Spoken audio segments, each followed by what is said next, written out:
I'm the Dolphin of France. This video is purely for entertainment and does not infringe on copyrights or laws. The rights to the novel and image belong to the original author. We do not claim ownership. Don't like waiting and want to listen to this fanfic in full now? Subscribe to our Patreon, where you'll find the best fanfics. Chapter 726. The motherland is proud of you. Don't just stand there. Raise your guns. The Russian officer yelled at the soldiers who were stunned by the fierce attack and kept whipping them with the whip in his hand. On the opposite side, Kosciuszko also shouted loudly, "Reload." After all, the Russian army was an elite grenadier. Amid the officers' scolding, they quickly came to their senses, hurriedly raised their guns and aimed, and fired a round of somewhat messy volleys. But after all, it was more than 8,000 flintlock rifles firing at close range, and the Polish infantry line was instantly hit by potholes. However, the Poles were like statues without feeling, just silently completed the reloading, and raised their guns again. Shoot! Kosciuszko swung his sword downwards. The shining fire extended to the end of the river bank in an instant. Dense lead bullets flew over a short distance of 30 steps and penetrated into the bodies of the Russians, making a series of popping sounds. More than 400 people were shot and fell on the spot. When the Russian commander ordered 5 steps forward, most of the Russian soldiers did not move, but looked at the bloody bodies beside them in horror, and those who were not killed on the spot rolling and wailing on the ground. Then, the Polish infantry line actually took 5 steps forward. More than 20 steps apart, the two sides were almost face to face. The Russian soldiers no longer cared about the orders and subconsciously fired at the opposite side, trying to disperse these terrifying enemies. And what greeted them was another volley of fire from the Poles. The storm of lead bullets swept through, and the Russians collapsed amid the screams one after another. Starting from the southernmost side, the soldiers dropped their weapons and turned to flee and quickly spread to the entire infantry line. The officers were completely unable to restrain themselves and had to run with them. Almost at the same time, hundreds of red figures with wings on their backs rushed into the battlefield on horseback and began to drive and chase the fleeing soldiers. There was no cheering in the Polish army. Everyone just silently checked their weapons and ammunition, or collected the bodies of their comrades, and only occasionally looked up to see the winged hussars who were strangling the enemy in the distance. They relied on their iron willpower to repel the enemy, but they also paid a huge casualties of more than 800 people. They knew that the battle had just begun, and they had to hold on for at least a whole day. Behind the Russian army, Kakhovsky put down his telescope with a grim face. He expected the Poles to be very tenacious, but he never expected that his troops would be defeated so quickly. Fortunately, he made sufficient preparations this time.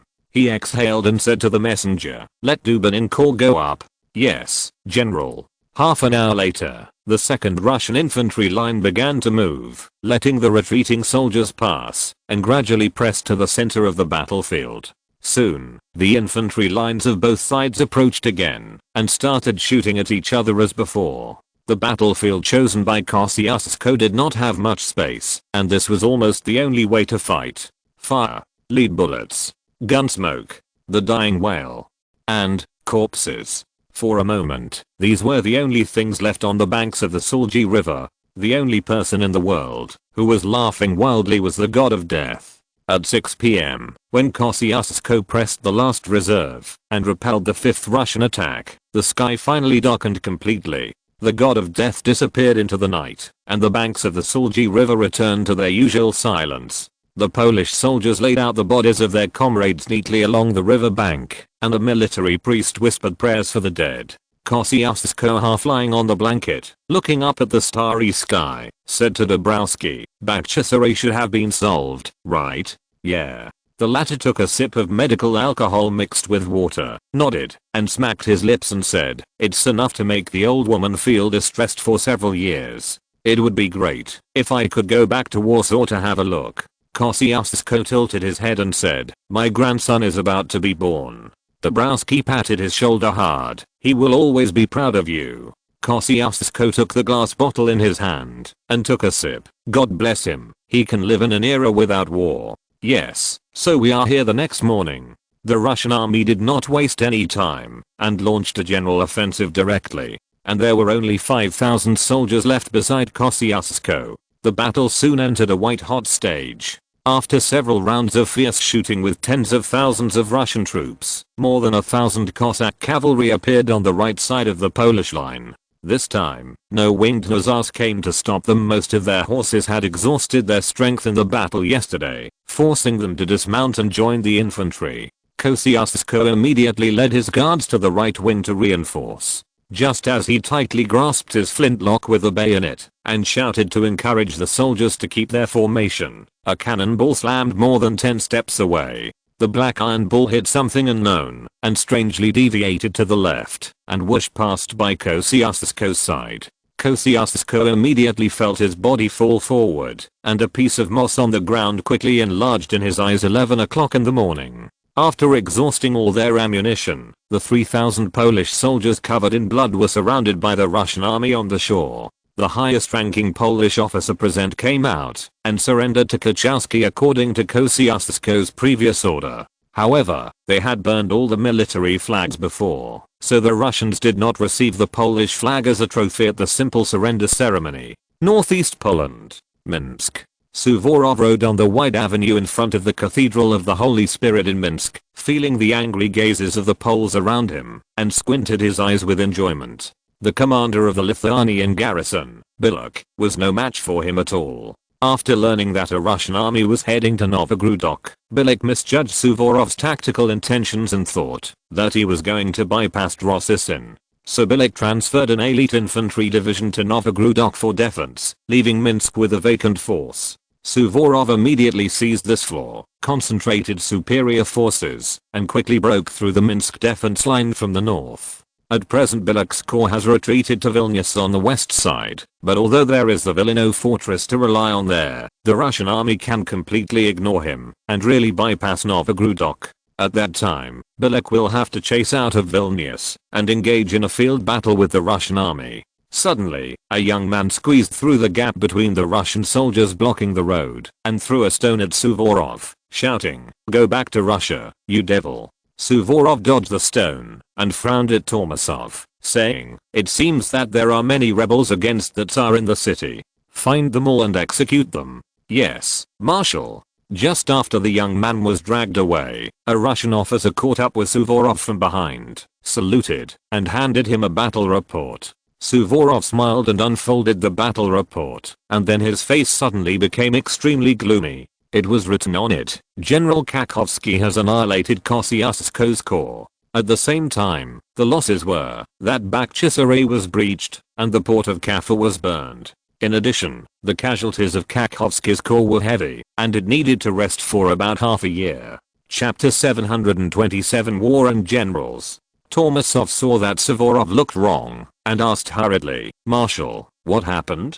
Suvorov had a dark face, threw the battle report to him, and exhaled, "Perhaps we won't stay in Minsk for too long." Tormasov quickly read the battle report and frowned. The losses are indeed a bit large. He suddenly reacted and looked at Suvorov. "You mean, we are leaving here?" "Yes. But we have just made a breakthrough. We should continue to move westward." Suvorov waved his hand. "I'm afraid that the Empire's finances can no longer sustain the war here. Unless His Majesty the Tsar decides to give up Crimea." Tormasov immediately understood. Crimea was almost smashed to pieces by the Poles, and reconstruction would inevitably require huge investment. In order to encircle and annihilate Kosciuszko, the Empire had mobilized a total of 60,000 to 70,000 troops, especially the Kakhovsky Corps, which rushed from Mozy to Crimea and marched without baggage. This depends on the continuous delivery of supplies to the army along the way. The hundreds of miles of area from Mozy to the south, from Savy to Ekaterinoslav, are extremely barren, so they can only be transported from central cities such as Lipetsk. For such a long distance, at least hundreds of thousands of serfs must be used for logistics transportation, and the cost must be frighteningly high. As for the destroyed city of Bryansk and the captured Kursk fortress, the losses they brought were not so conspicuous. Originally, the Empire's finances were enough to support the army and the Poles for about a year, but after Kosciuszko's tossing, it was only enough for 4 or 5 months at most. And now, nearly 4 months have passed since the war started. Tormasov said unwillingly. We can seek a loan. Suvorov seemed uninterested. Even if we can get the military funds, our troops are not enough. How can this be? Tormasov said in surprise. We still have more than 80,000 troops in Poland, and the Poles have at most 80,000 troops. I think you only need 60,000 soldiers to defeat them. He automatically ignored the Kakhovsky Corps. Although the battle report did not mention the specific number of casualties, it can be seen from the need for half a year of rest that many organizations may have been disbanded. Suvorov sighed, but I will soon have number 60,000 troops. Don't forget the Ottomans. Suvorov said, Crimea is so empty, they will not be without ideas. Tormasov was immediately paused. Indeed, Bakhchisaray was destroyed, and if the Ottomans suddenly sent troops, they could easily capture Crimea. Russia must station at least 20,000 to 30,000 troops there to defend, and can only leave when Bakhchisaray is almost repaired. He then remembered that the garrison in Moldavia had been mobilized before. The Ottomans still claim to be the suzerain of Moldavia and do not recognize Russia's control over it. Therefore, the troops there must be replenished. After all the calculations, the army that can be left in Poland may not even reach 60,000. Tormasov was still unwilling. If your majesty mobilizes the troops of the central provinces to fight in Poland. Suvorov no longer had the heart to visit Minsk, turned his horse's head, and said, let's go back to the headquarters. The empire must recuperate for at least 3 years before it has the strength to mobilize on a large scale again. Tormasov hurriedly chased after him. No, there must be a way. St. Petersburg. Winter Palace. Catherine II clenched her fists and said in a deep voice, there must be a way. Zubov took 2 cautious steps forward and said, Your Majesty, if we can get a loan, we can continue to increase our troops. The Tsar thought for a moment and looked at Rumyantsev. How much military expenditure do you think is needed to continue Suvorov's offensive? The latter pondered and said, at least 8 million rubles, Your Majesty. And if there are 12 million rubles, it will be safer. This figure made Catherine II's heart tighten. Russia's total fiscal revenue for a year is only 100 million rubles. She quickly went through the possible loan recipients. The finances of the German countries were very tight. France was in debt, and Spain probably wanted to borrow money from Russia. Therefore, only the wealthy Britain could provide this huge loan. She stood up suddenly and said to Zubov, you go to Britain immediately and get a loan of at least 8 million rubles. Oh, let Bezbolodko go with you. Yes, Your Majesty. Zubov was about to turn around when an officer walked in quickly along the wall and whispered a few words in Rumyantsev's ear. Rumyantsev's face suddenly became ugly. He hesitated for a moment, but still said to Catherine II, Your Majesty, the news just sent from Crimea. Among all the bodies, Kosciuszko was not found. Of course, he might have been blown to pieces by a shell. The Tsar rubbed his brows irritably. Anything else? It seems that there are nearly 2,000 Polish troops still active in eastern Crimea. General Kakhovsky has sent people to pursue them. Bang! Catherine II threw the penholder next to her to the ground. Kosciuszko was awakened by the pain. He opened his eyes with difficulty, struggling to look at the place where the severe pain came from, and saw that his left leg had disappeared from below the knee, and half of his thigh was tied with a blood-soaked bandage. He opened his mouth wide and took a deep breath. It took several minutes before he barely got used to the pain. I am not dead. He raised his eyes and looked around. This was a small grey-yellow hut. He was lying on an earthen bed, and his military uniform had been changed into a Cossack shirt. The door opened, and an old woman in Ottoman costume came in. Seeing that he was awake, she said a lot of things anxiously.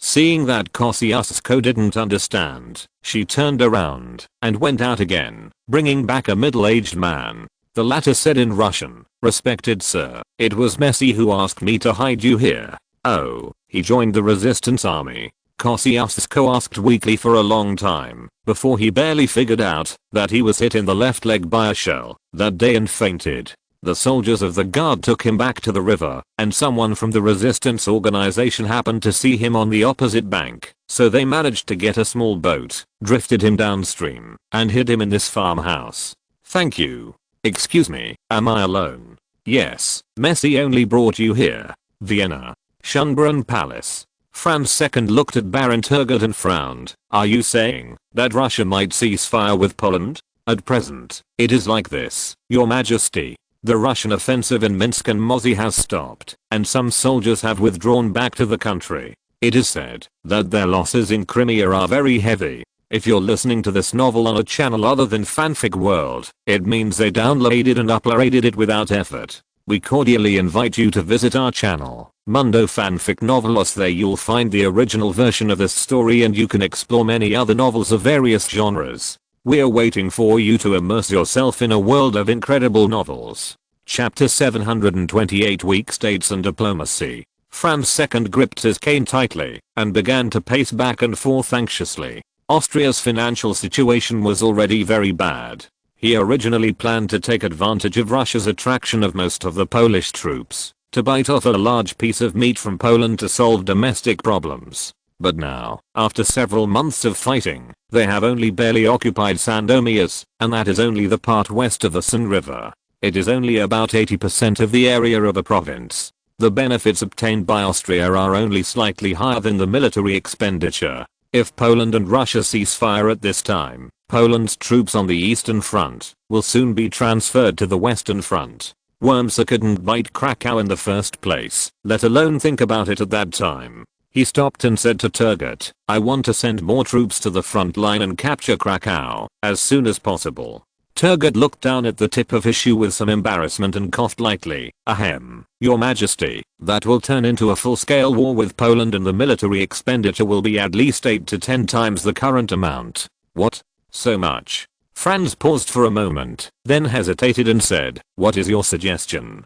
Turgot raised his head again. Your Majesty, we can negotiate an armistice with Poland as an alliance with Prussia and Russia. Poland will face the joint pressure of the three countries, and only then can we maximize the consolidation of the current results. Franz II had no other ideas, pretending to think carefully, and nodded. Then please contact Prussia and Russia as soon as possible. Yes, Your Majesty. Potsdam. Sanssouci Palace. William II waved his hand and said loudly, Gdansk, I want Gdansk. Prince Heinrich sighed secretly and said, Your Majesty, in my estimation, in a month at most, 60,000 to 70,000 Polish troops will return from the Eastern Front to defend Gdansk and other places. With the will to fight that the Poles have shown recently, it may be difficult to deal with them. We currently occupy 3 provinces in the Greater Poland region, and the benefits are already great enough. William II glanced at him. So, do you think we should stop the war immediately?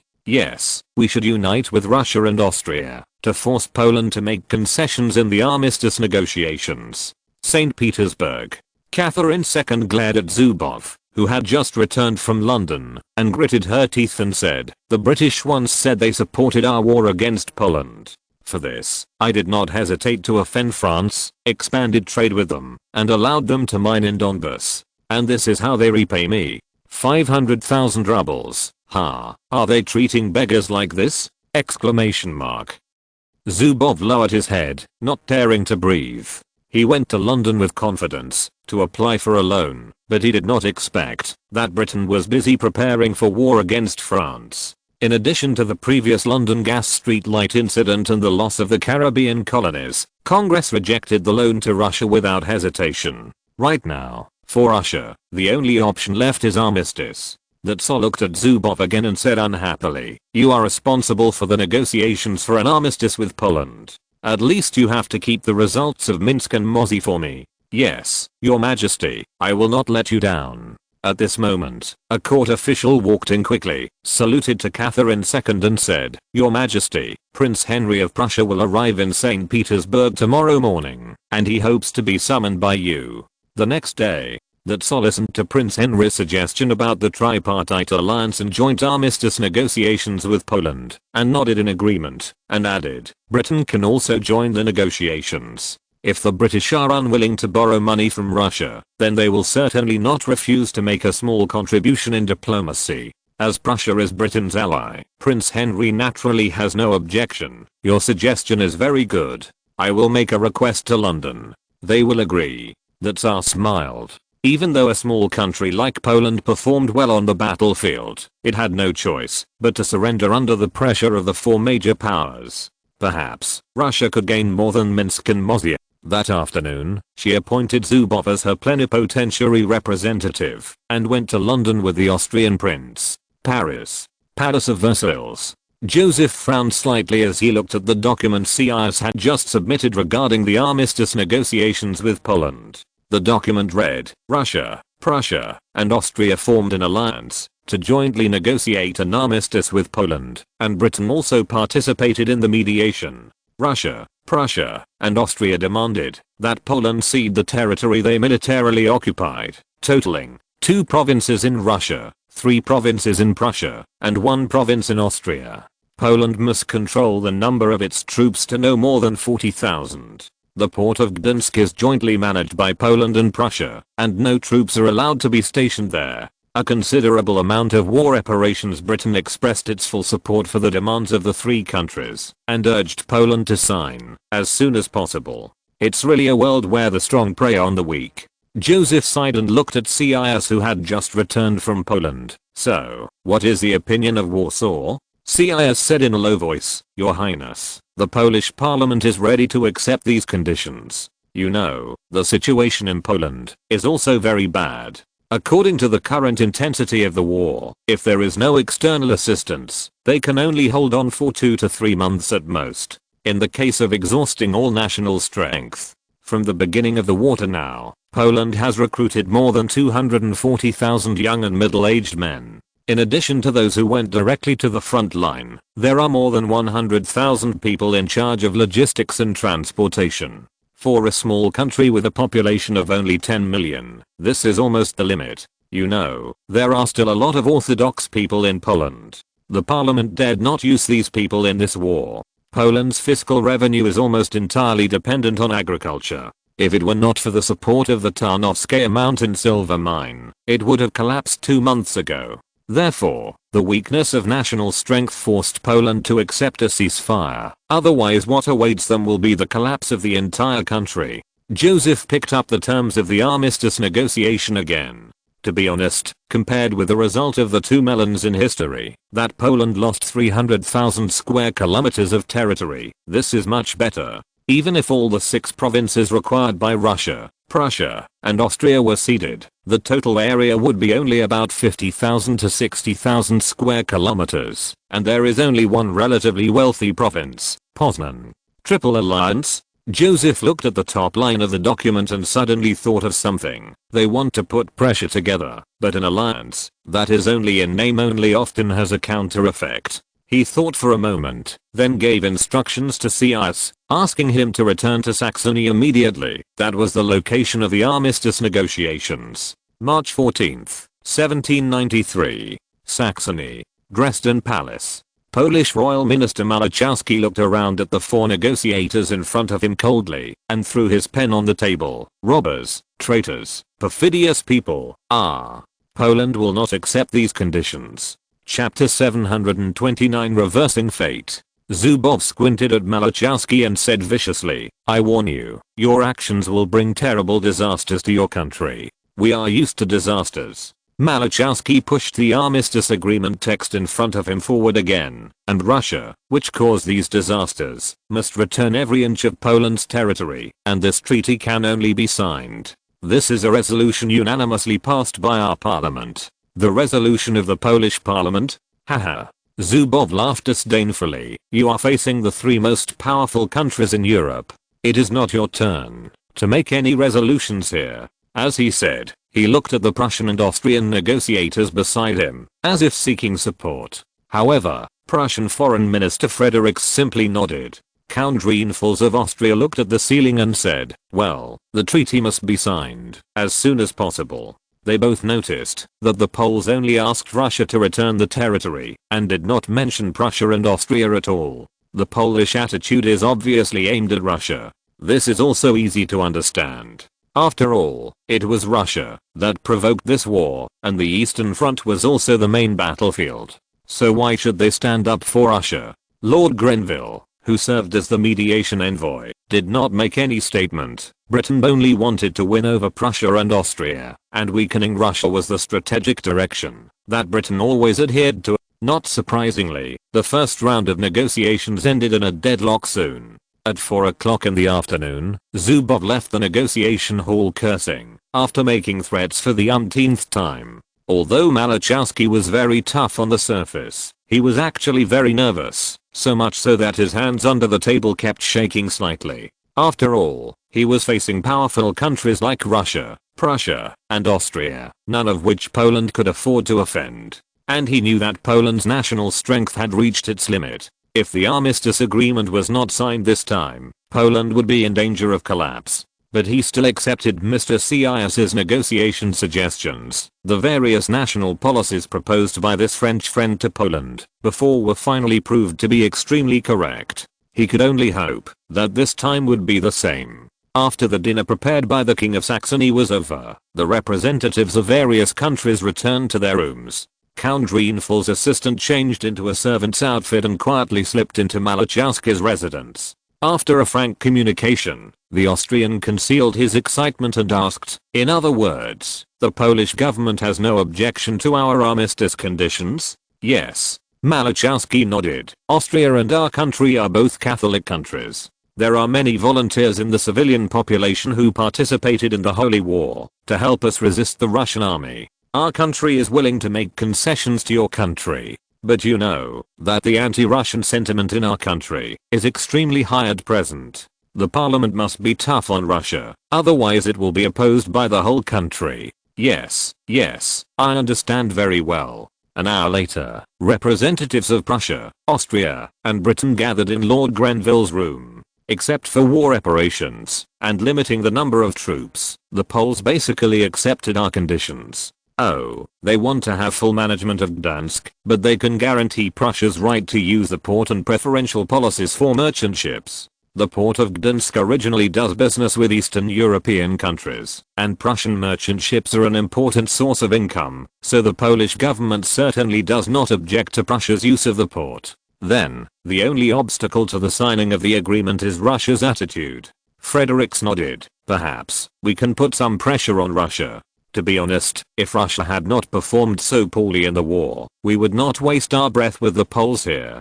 Lord Grenville immediately stated, "We really don't need to continue fighting with Poland because of Russia. Britain is the country that most hopes to ceasefire as soon as possible. Only if Prussia and Austria withdraw from the Polish battlefield can Britain pull them into the war against France." At the negotiation meeting the next day, Zubov still repeated the old tune, saying that all of Russia's demands must be met. Unexpectedly, as soon as he finished speaking, Count Reinfeldt continued, "I think we should all show sincerity to end this war, especially Russia." "What?" Fredericks nodded immediately and said, "Our country is considering giving up some of its rights in Gdansk, even though our army is still besieging it. Russia is actually in the state of withdrawing from Minsk and Moscow. It seems inappropriate to forcibly demand control of the two places." Zubov glared at the two men angrily. "What are you talking about? This war was won by Russia. You actually want us to give up our interests?" Grenville suddenly whispered,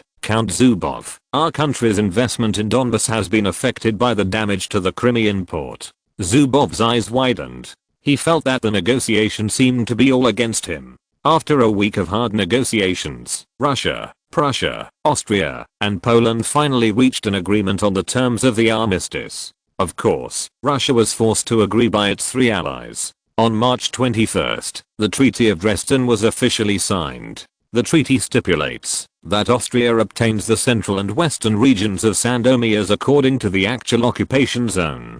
Prussia obtains the three provinces of Poznan, Kalisz and Gniezno according to the actual occupation zone, and obtains the right to use the port of Gdansk together with Poland. Russia obtains the part of Minsk and Mozyr on the east side of the Dnieper River according to the actual occupation zone. This part accounts for less than 15% of the area of the two provinces. In fact, the east bank of the Dnieper River is all inhabited by Orthodox residents. Once a war breaks out, Russia can occupy it almost instantly. Therefore, the Polish parliament finally agreed to give up these two small pieces of land. If war breaks out with Russia again, Poland will be able to rely on the Dnieper River for defense. Neither Russia, Prussia, nor Austria noticed that Malachowski had to use the term actually controlled area in the treaty. This was naturally the suggestion of Joseph, who had seen a large number of international disputes in later generations.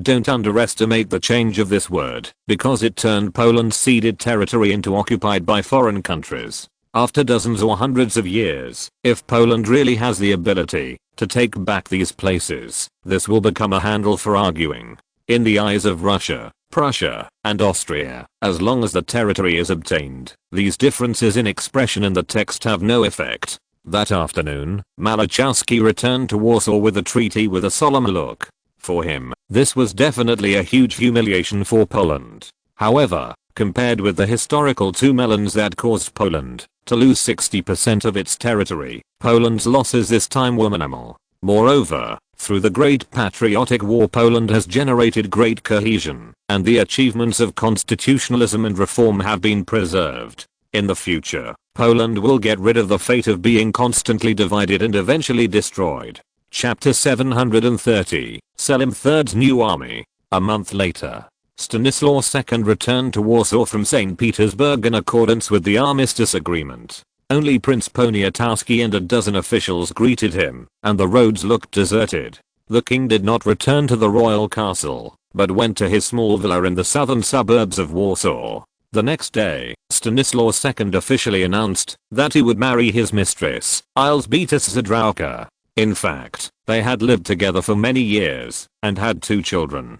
But before, in order not to anger the king's mistress, Catherine II, they had never dared to make their relationship public. Now, he no longer has to worry that the Russian Tsar will be unhappy. In other words, she is already extremely unhappy, and a little more is nothing. At the end of the month, at the request of the king, Prince Poniatowski was unanimously approved by the parliament to serve as the regent of Poland and take charge of government affairs. After the king's engagement banquet, it began to circulate among Polish nobles and senior officials that the king was just pretending to be submissive to the Tsar and bought Poland precious time to prepare for war. Many people went to the king's villa to sincerely thank him or apologize to him. However, the people did not agree with this. The absurd jokes about the king and the Tsar were their favorite. 2 months later, the 3,900 soldiers who had followed Kosciuszko to fight deep into the Russian hinterland and were still alive returned to the country through prisoner exchange and 800,000 rubles of ransom paid by the Polish government.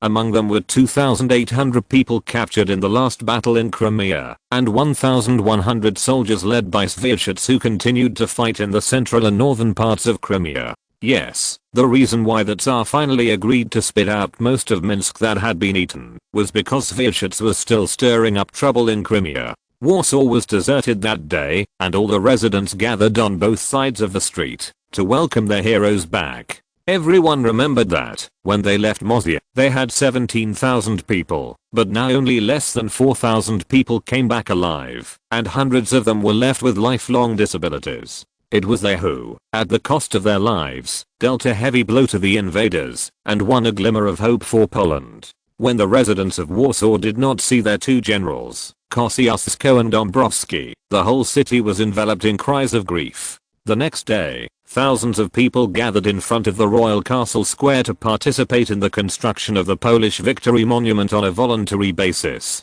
This is a stone monument donated by a dozen Polish nobles and wealthy businessmen to engrave the great deeds of Polish warriors rushing to Crimea. The height will reach an astonishing 50 meters. Northeast Egypt, Sinai Peninsula. On the north side of the city of Tours, the Ottoman commander Mustafa Pasha saw the dust in the telescope and his face became serious. That was a sign of a large-scale mobilization of cavalry. He was well aware of the power of the Mamluk cavalry. These cavalry who had ruled Egypt for hundreds of years had always maintained good training, and with the support of generous treatment, they were well equipped and had very high morale.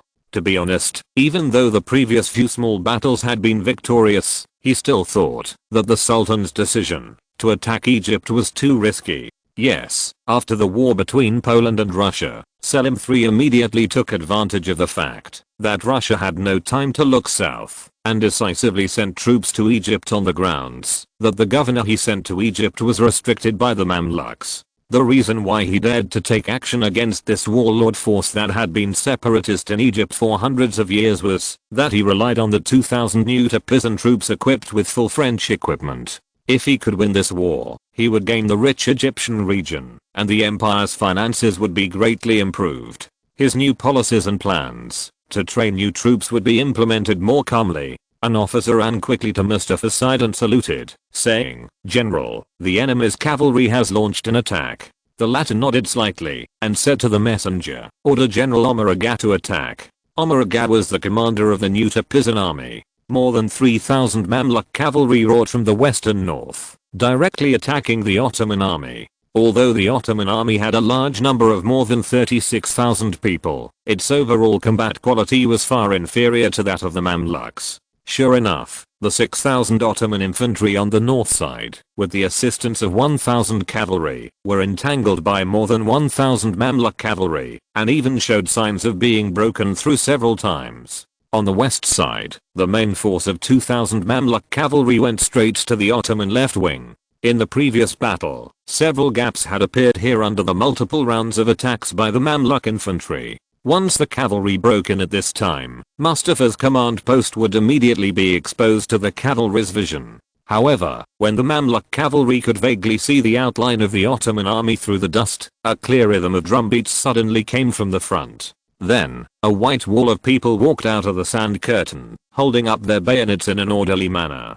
The Mamluk cavalry commander roughly estimated the number of enemy troops, which would not exceed 2,000 at most, so he decisively ordered his subordinates to divide into 5 triangle formations and rush the defense line of this team of infantry. According to his previous experience of fighting the Ottoman army, at least 5,000 Ottoman infantrymen were needed to barely stop his 2,000 cavalrymen.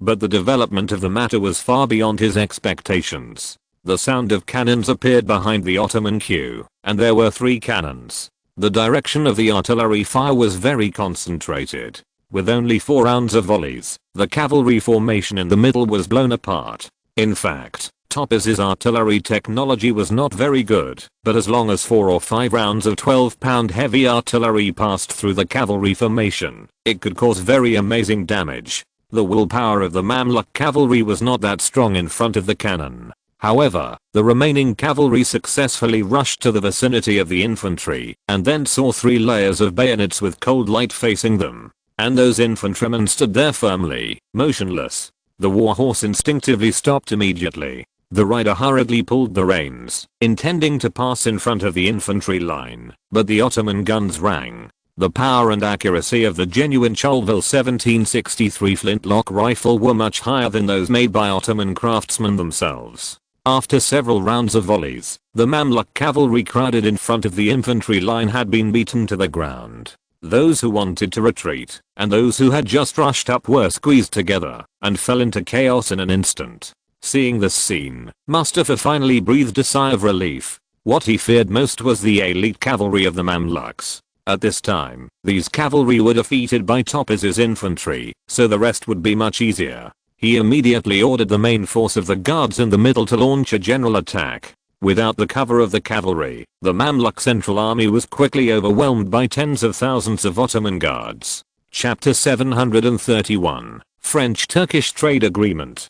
Constantinople was packed with people. All residents followed the request, holding candles and taking to the streets to participate in the celebration. Just a week ago, the Ottoman army defeated the eastern core of the Mamluks in Tours, Egypt, and won a great victory. The 2 supreme rulers of the Mamluks, Mirid and Ibrahim, hurriedly sent envoys to plead guilty to Selim III.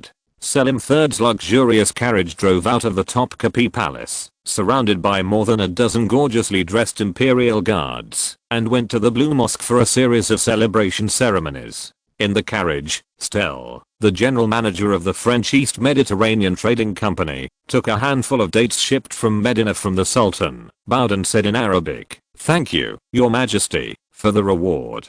This is a product of the Holy Land, which is a very high reward." The reason why Stel was able to have this honor is because the new army of Topaz played an extremely important role in this battle, and the previous training of the new army was arranged by Stel. Outside the car, there were cheerful drums and bagpipes, interspersed with the bang of fireworks exploding from time to time.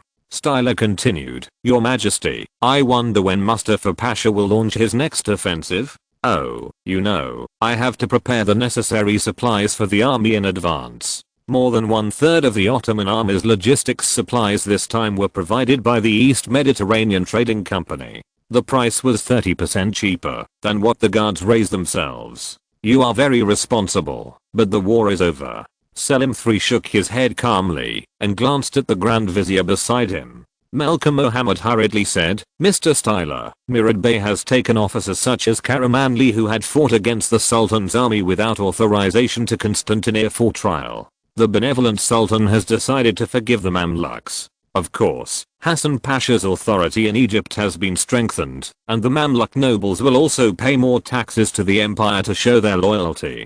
Hassan was the governor sent by the Ottomans to Egypt. Upon hearing this, Stead did not seem surprised, but he secretly sighed in his heart that His Royal Highness the Crown Prince's prediction was indeed correct. Yes, Joseph had told Selim III, when he sent troops to Egypt, that the Ottomans could not completely defeat the Mamluks, and could only stop while they were ahead.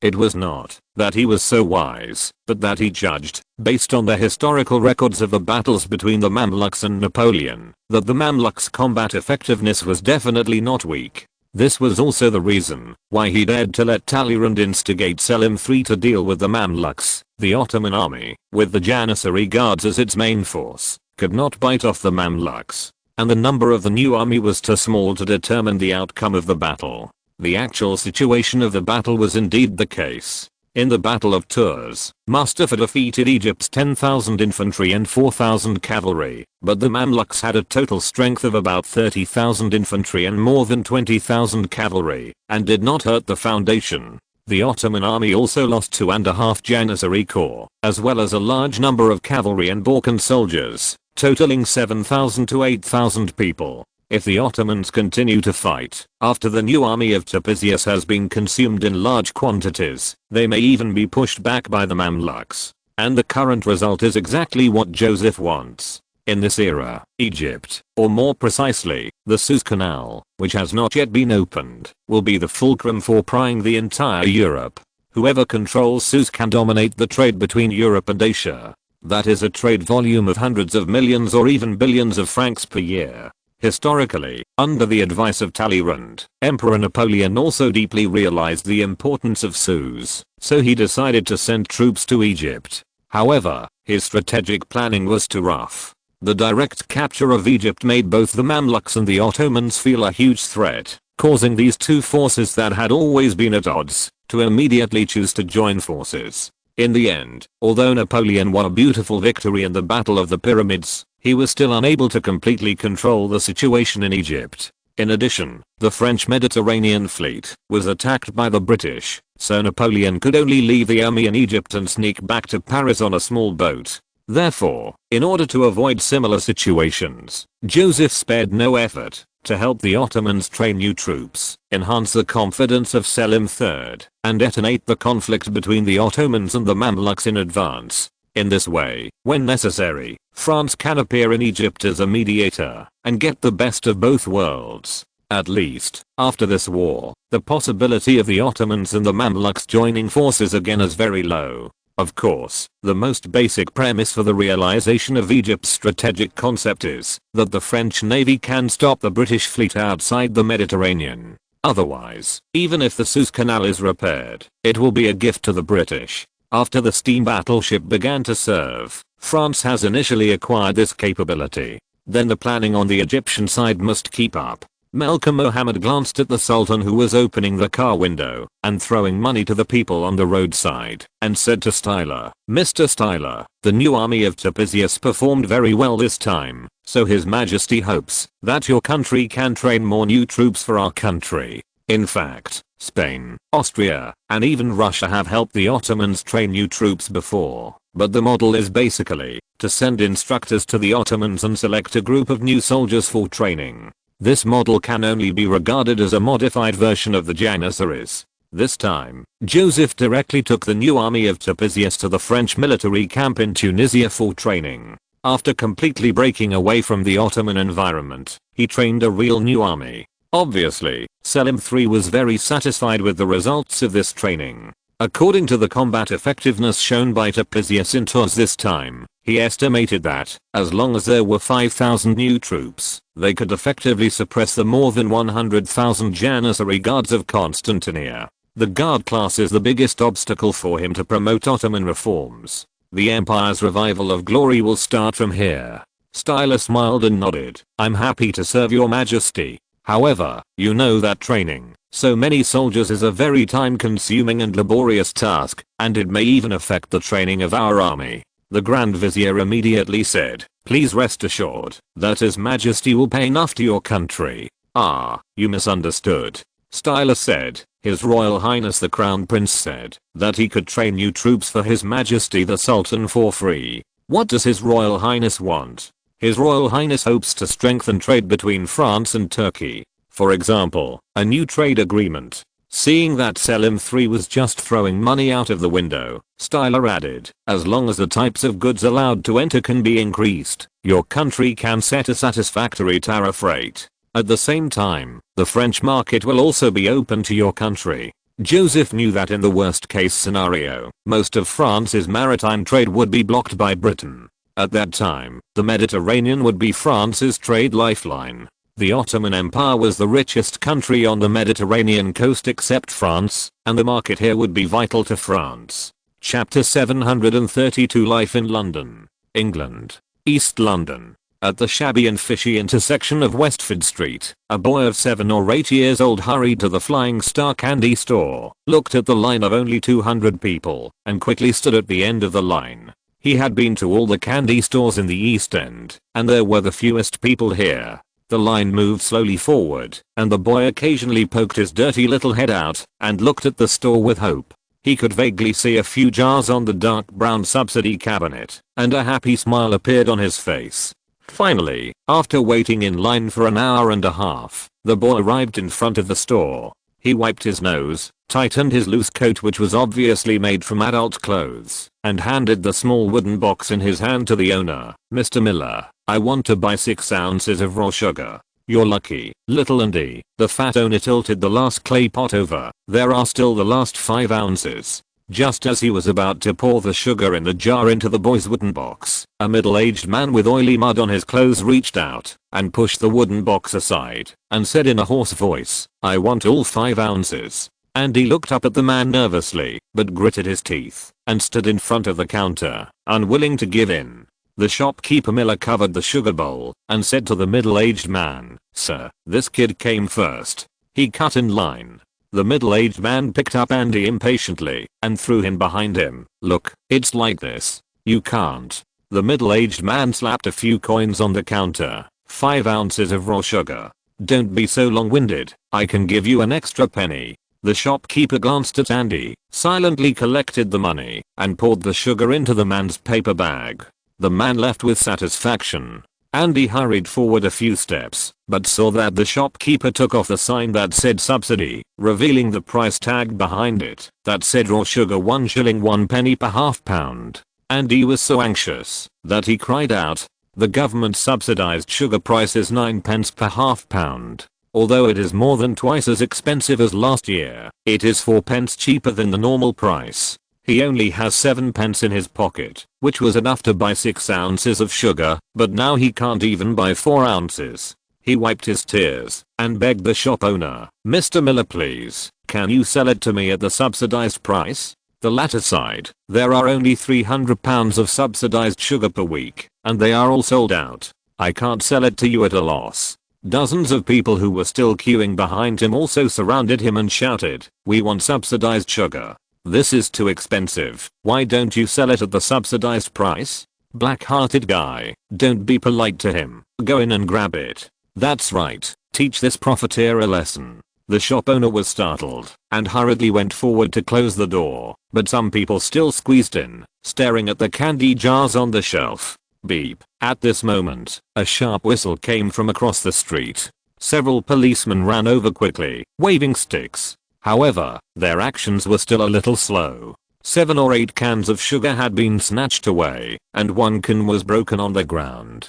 The police beat up several troublemakers and arrested 1 person, and the crowd dispersed. The shopkeeper cursed loudly while carefully shoveling up the sugar that was scattered on the ground. Sugar is so expensive in the market now. If the government does not subsidize it, he will not be able to sell it for £0.5 and 9 pence. And he was just squeezed down by people who were grabbing sugar, and his legs were stepped on several times, which made him cry even harder. 2 hours later, the boy limped back home holding the small wooden box. As soon as he entered the door, the woman who was frying French fries in the house shouted without looking back, "You are finally back." But when she saw the empty wooden box, she suddenly screamed in a shrill voice, "Where is the sugar? You useless thing. Why didn't you buy it? All the subsidized sugar in the store is sold out." The boy sobbed, "You went to line up at noon. You must have been lazy somewhere." "I didn't have any." The woman cursed for a long time and suddenly sat down on the wooden bench in frustration and began to wipe her tears.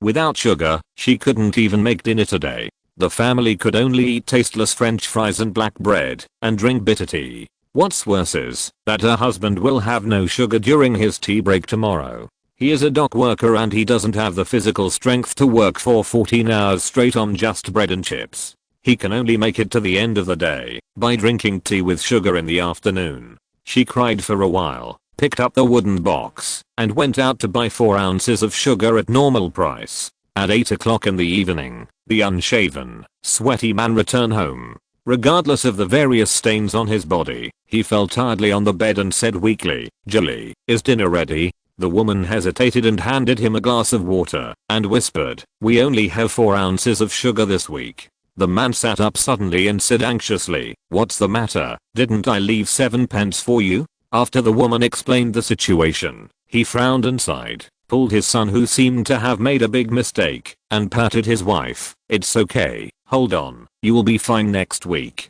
As he was speaking, a girl who looked about 12 or 13 years old, wearing a coarse cloth headscarf, pushed the door open, looked around the 3 people in the room with red eyes, and then hugged the woman and cried, "Mom, I was fired from the store." The whole family was shocked. The man stood up, held her and asked, "Anna, what happened?" "Mr. Parnell said that business has been bad recently, and he can't pay me, so he whined." The woman was shocked. How is this possible? Even a shop selling tea would be like this? How could she know that the price of sugar has skyrocketed, causing many people to be unable to afford sugar? And the British must put sugar in their tea. Without sugar, the sales of tea have plummeted. Parnell's shop has seen a 40% drop in sales since the sugar crisis. The family ate a bland dinner, and the narrow house was full of gloom. 6 days later, the man really fainted while carrying goods at the dock, and the employer deducted 3 days of his wages without explanation. This dealt a heavy blow to the family, which was already struggling to survive. With the eldest daughter losing her job, they would not be able to buy enough bread without these 3 days' wages. Misfortune never appears alone, and soon, something worse came. As the wave of company bankruptcies caused by the London gas street light incident continued to ferment, the number of unemployed people increased, and the capitalists would naturally not miss this good opportunity. All factories began to reduce workers' wages, as if they had agreed. Anyway, there were many unemployed people outside, and if you think the salary is too low, just get out, and naturally someone will be willing to work. And his father also received a notice from his employer that his salary would be reduced from £1.12 per month to £1.08.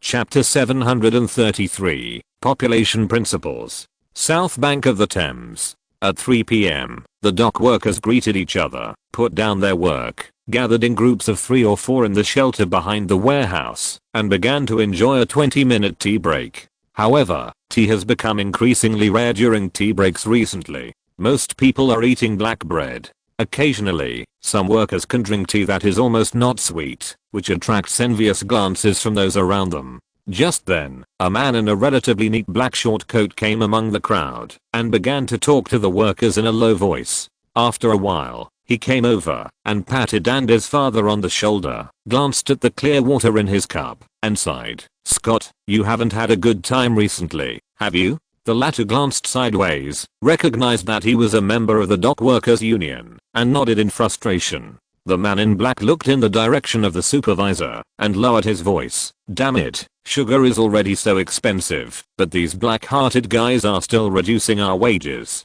Scott nodded again in agreement. The man in black continued, we are going to go on strike next Wednesday and go to Downing Street to protest, demanding the restoration of wages and lower sugar prices. This is a big deal. You must go with everyone. Scott's eyes widened immediately and stammered, well, I won't go, I'll be fired. If I lose my job, my whole family will starve. What are you afraid of? Everyone will participate this time, and they dare to fire everyone. Who will load and unload cargo for the dock merchant ships? Scott still shook his head. No, if things get out of hand, I'll be put in jail. A worker with a bald spot on his head heard this and came over. Scott, we must fight. But, the bald man whispered in his ear, the day before yesterday, I saw Anna on Bad Street. Scott was stunned. He knew very well where Bad Street was, but he still asked self-deceivingly, what is she doing there? It's, soliciting customers there. Scott's face suddenly turned as hen, and he inserted his fingers into his hair forcefully, letting out a low whimper. His daughter gave him some money a few days ago, saying that it was earned by mending clothes for others. He actually believed it. He didn't expect it to be like this. After a moment, he stood up suddenly and said to the people of the guild with red eyes, okay, I'll go. St. James's Palace. In the corridor, Sir Stuart hugged little Peter tightly and said in a very soft voice, dear, you are the best and will eventually overcome everything. Little Peter stroked his back and nodded. Now I feel much more at ease. Thank you for always giving me firm support when I need help the most.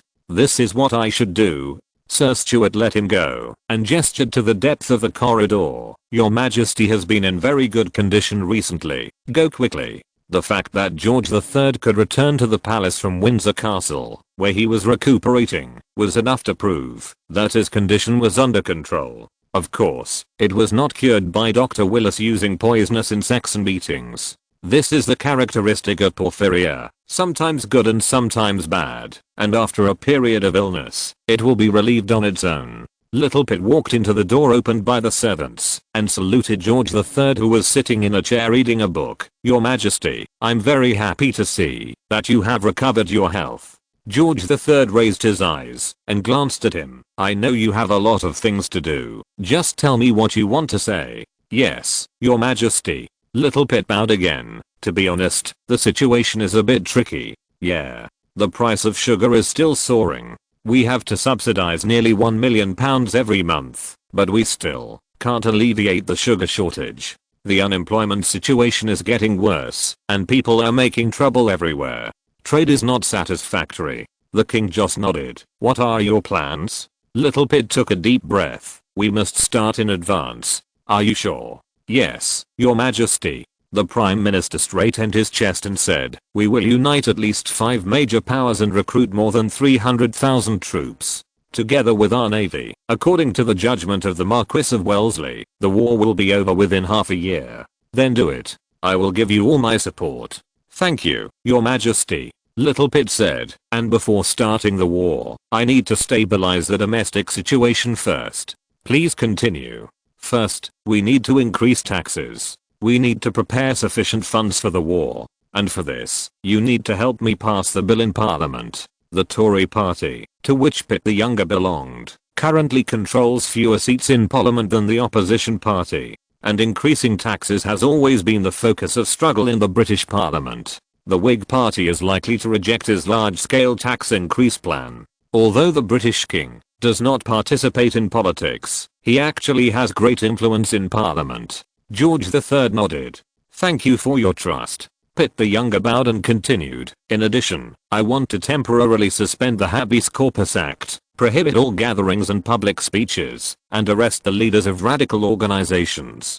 There is also a bill for the prevention of illegal combinations of workers, to prevent workers from striking without authorization and using violence. Note 1. The Habeas Corpus Act was just passed by the British Parliament not long ago. If it is to be suspended, the resistance of Parliament can be imagined. The latter bill will even arouse strong opposition from members of lower origins in the House of Commons. In peacetime, these things don't even need to be thought about. And George III still nodded. Okay, I see. He suddenly thought of something and asked Little Pitt, "Oh, do you know Reverend Malthus?" "Yes, Your Majesty. He has profound attainments in the theories of social management and human development." George III raised the manuscript in his hand. This is his new work, The Principle of Population. There are some very interesting theories in it. He believes that human beings always over-reproduce. When there are too many people in the world, they will be divided into different levels. Some people are relatively wealthy, educated and moral, while others are relatively poor, unfortunate, ignorant, and immoral.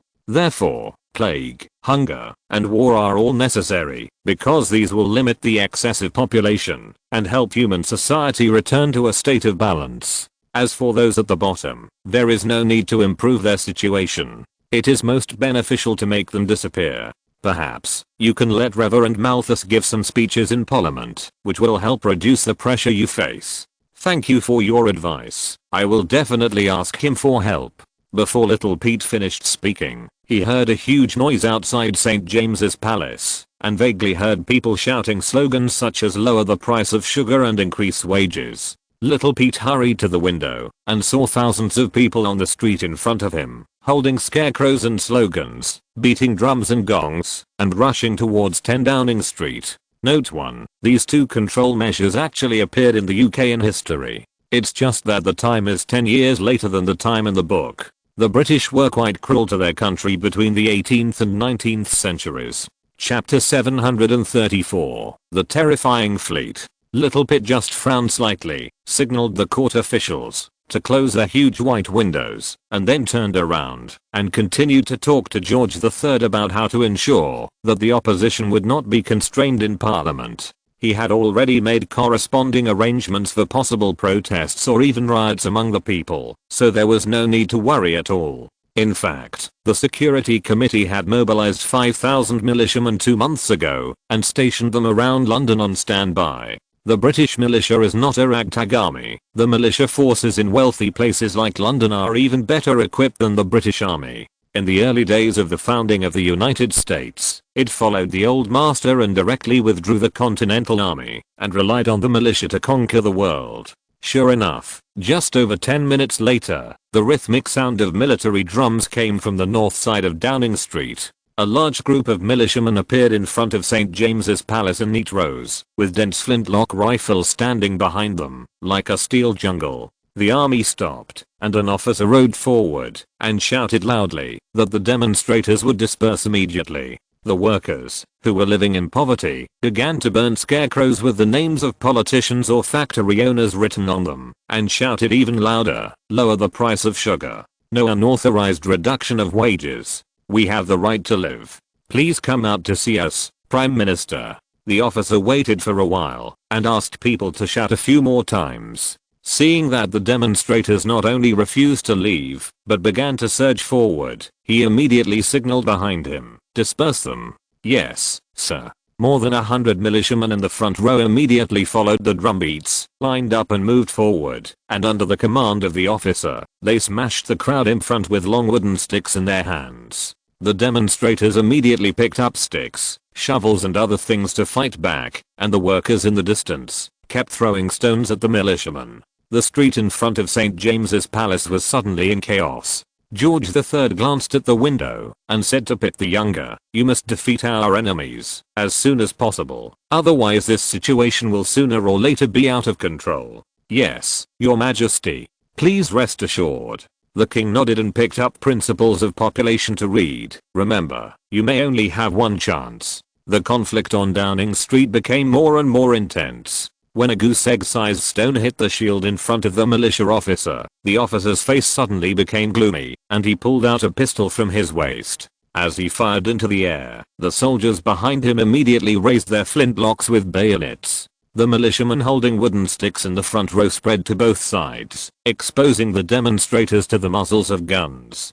Several leading demonstrators gritted their teeth and continued to move forward, waving their hands and shouting, "Don't be afraid, we just want to see the Prime Minister. They won't shoot." Everyone follow. In order to buy affordable sugar, however, they only walked a dozen steps, and the flintlocks on the opposite side spewed out flames. The 3 leaders and a dozen workers behind them fell in a pool of blood. The only leader who was not shot looked at the body beside him in horror, turned around and ran back. The demonstrators did not expect the government to really open fire, and they also fled. A large number of police officers immediately emerged from all directions, began to blow whistles, and arrested demonstrators. Screams, whistles, and curses became the main theme that could be heard in St. James's Palace at this moment. The next day, the front pages of major newspapers in London were almost all news of illegal riots occurred in Downing Street, but the rioters were dispersed in a short time, and the police arrested dozens of people. At the same time, the newspapers also published the news that Parliament decided to suspend the Personal Corpus Act and would pass the regulations to prevent illegal workers' associations, and called on citizens not to participate in any gatherings or demonstrations. No newspaper had reports sympathizing with the demonstrators.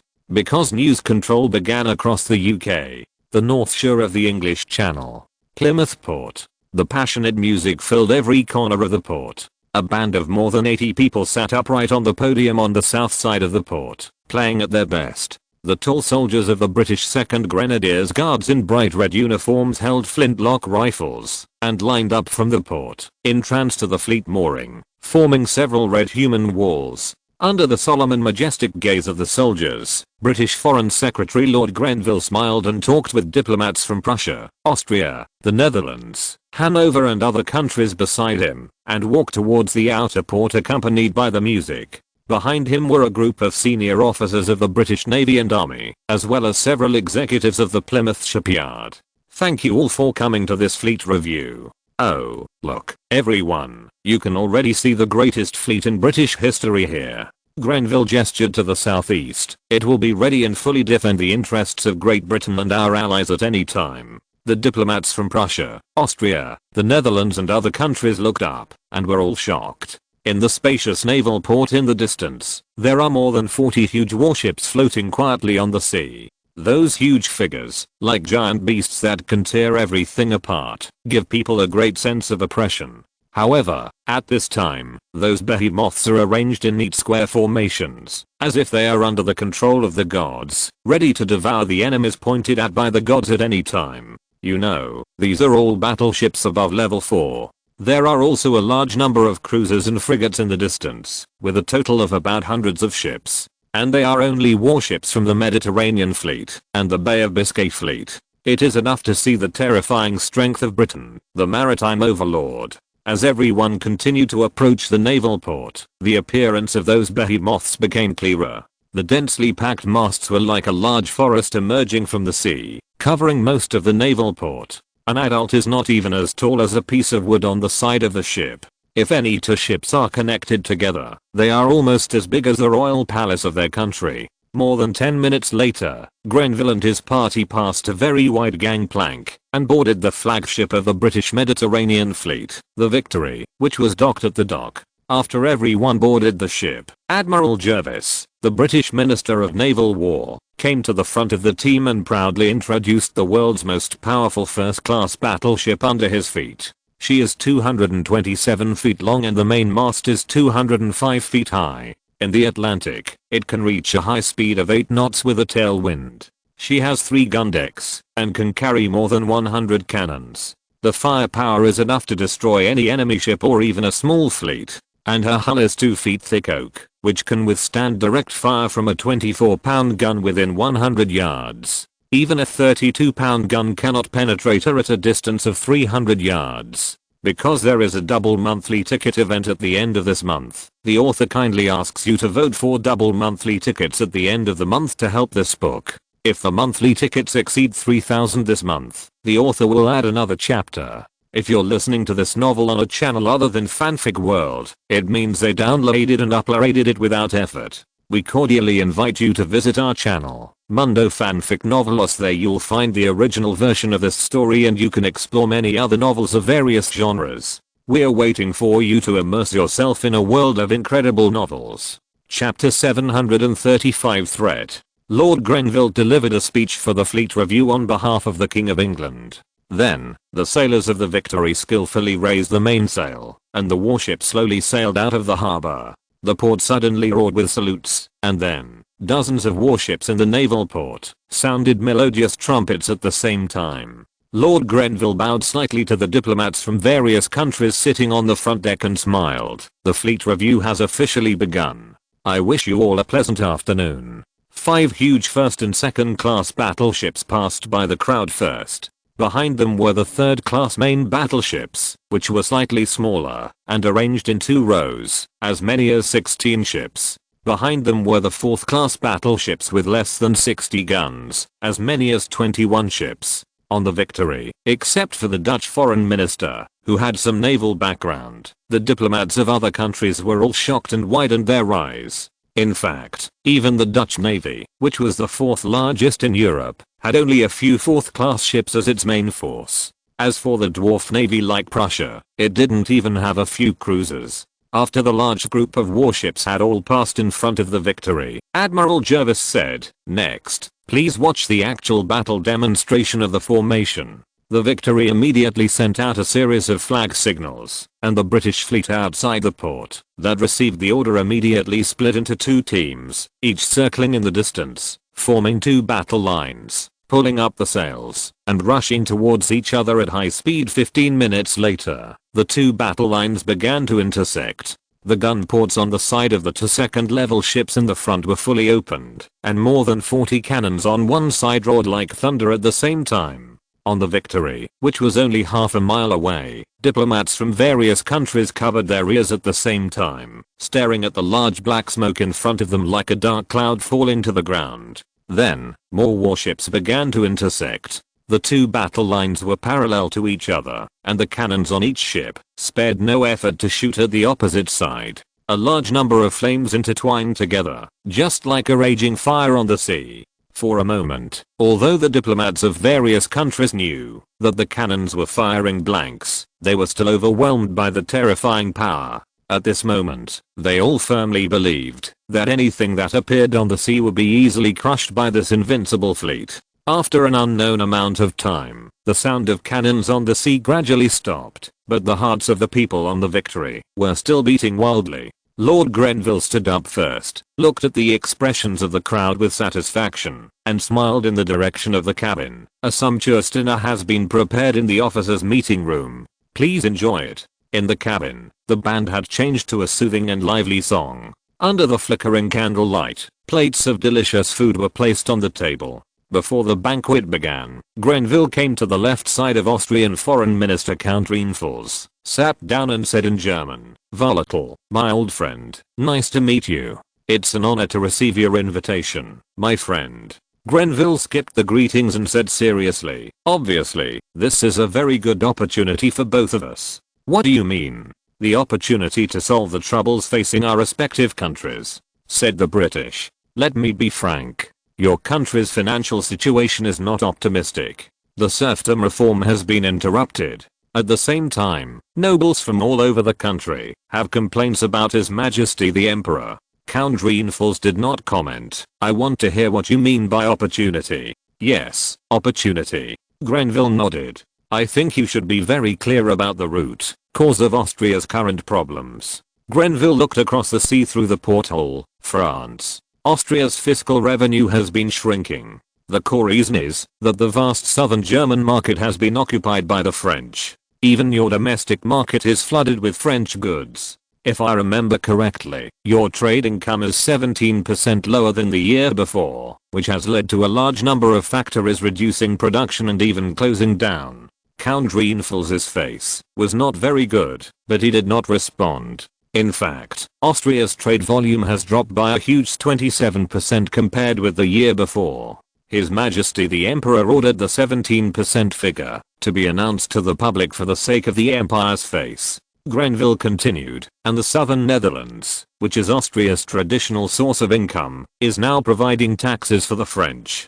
Oh, I went there to see that there were ironworks that were almost constantly transporting coal from major coal mines into blast furnaces day and night, and the iron ingots produced were twice as high as the total output of other parts of Austria. I remember that the French said at the time that they would share the benefits there with you.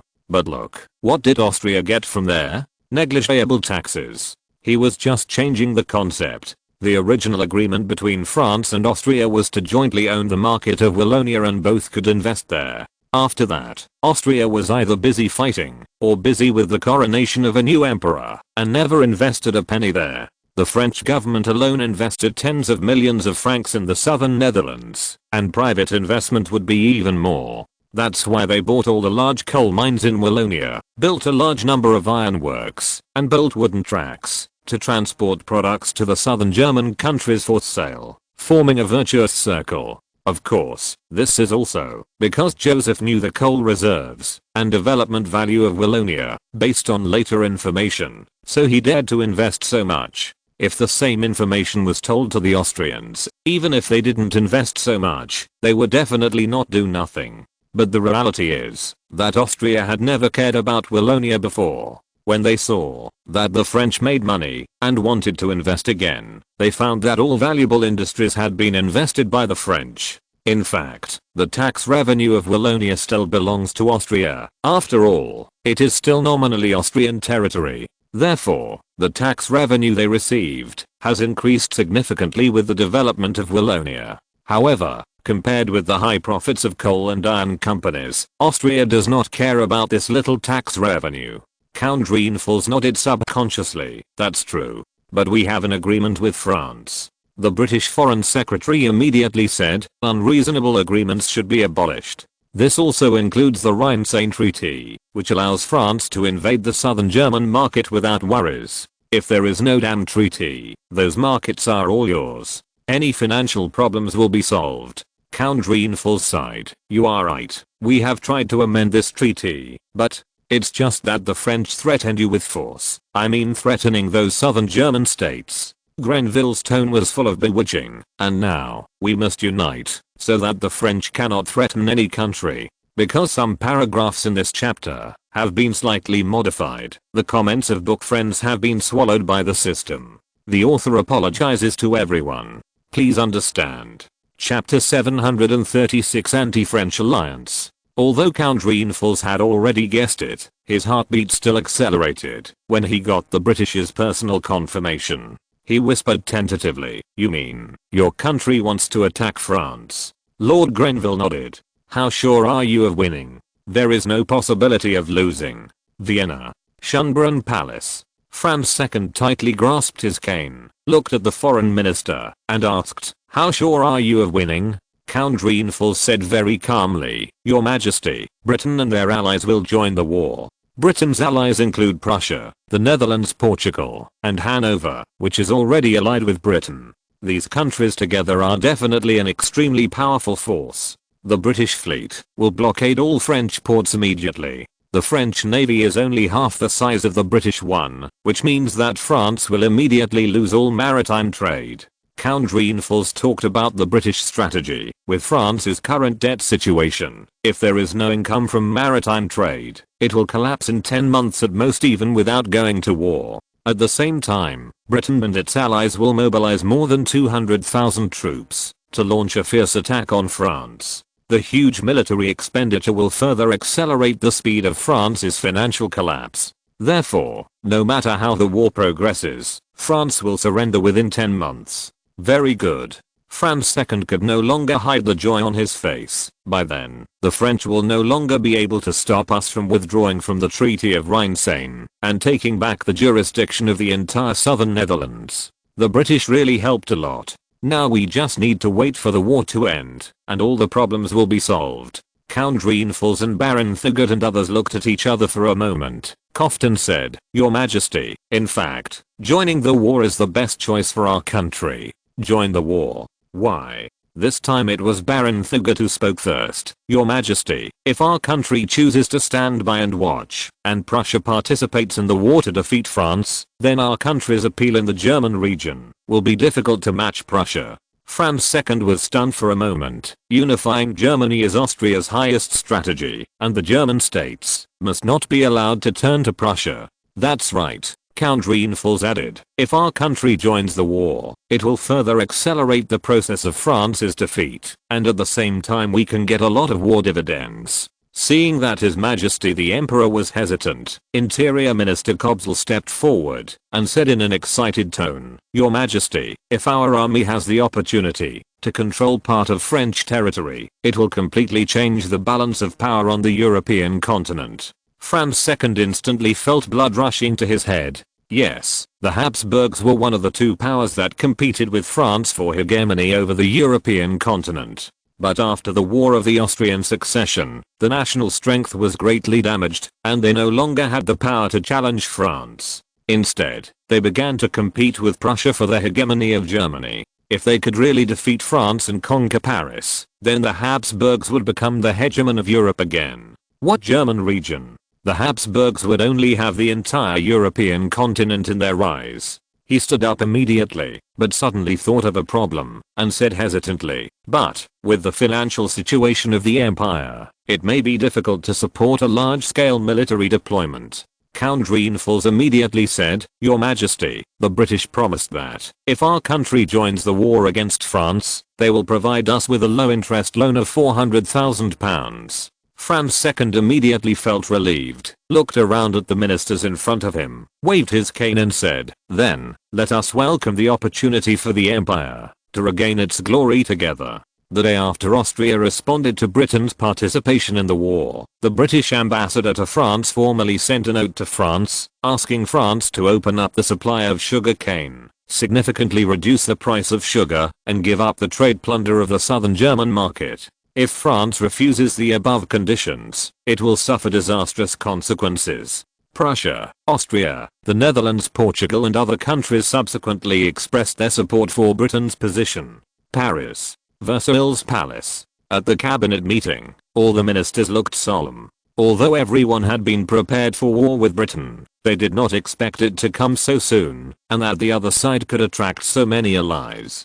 After reading the British's request, Talleyrand looked at the Crown Prince and said, "Your Highness, I think we should negotiate with Austria immediately. If we make concessions on trade terms, and provide some benefits, it is possible for them to change their hostile attitude towards our country." Queen Mary nodded slightly immediately. The betrayal of her mother's family was the most unacceptable to her. Joseph did not comment, motioned Talleyrand to sit down, and turned to the Minister of War, the Duke of Broglie, and said, "If a war breaks out, how many enemy attacks will we face? At the same time, how many troops can we mobilize to fight back?" In fact, he and the General Staff had already repeatedly planned the upcoming war, but at this time, the ministers still needed to have a comprehensive understanding of the war situation.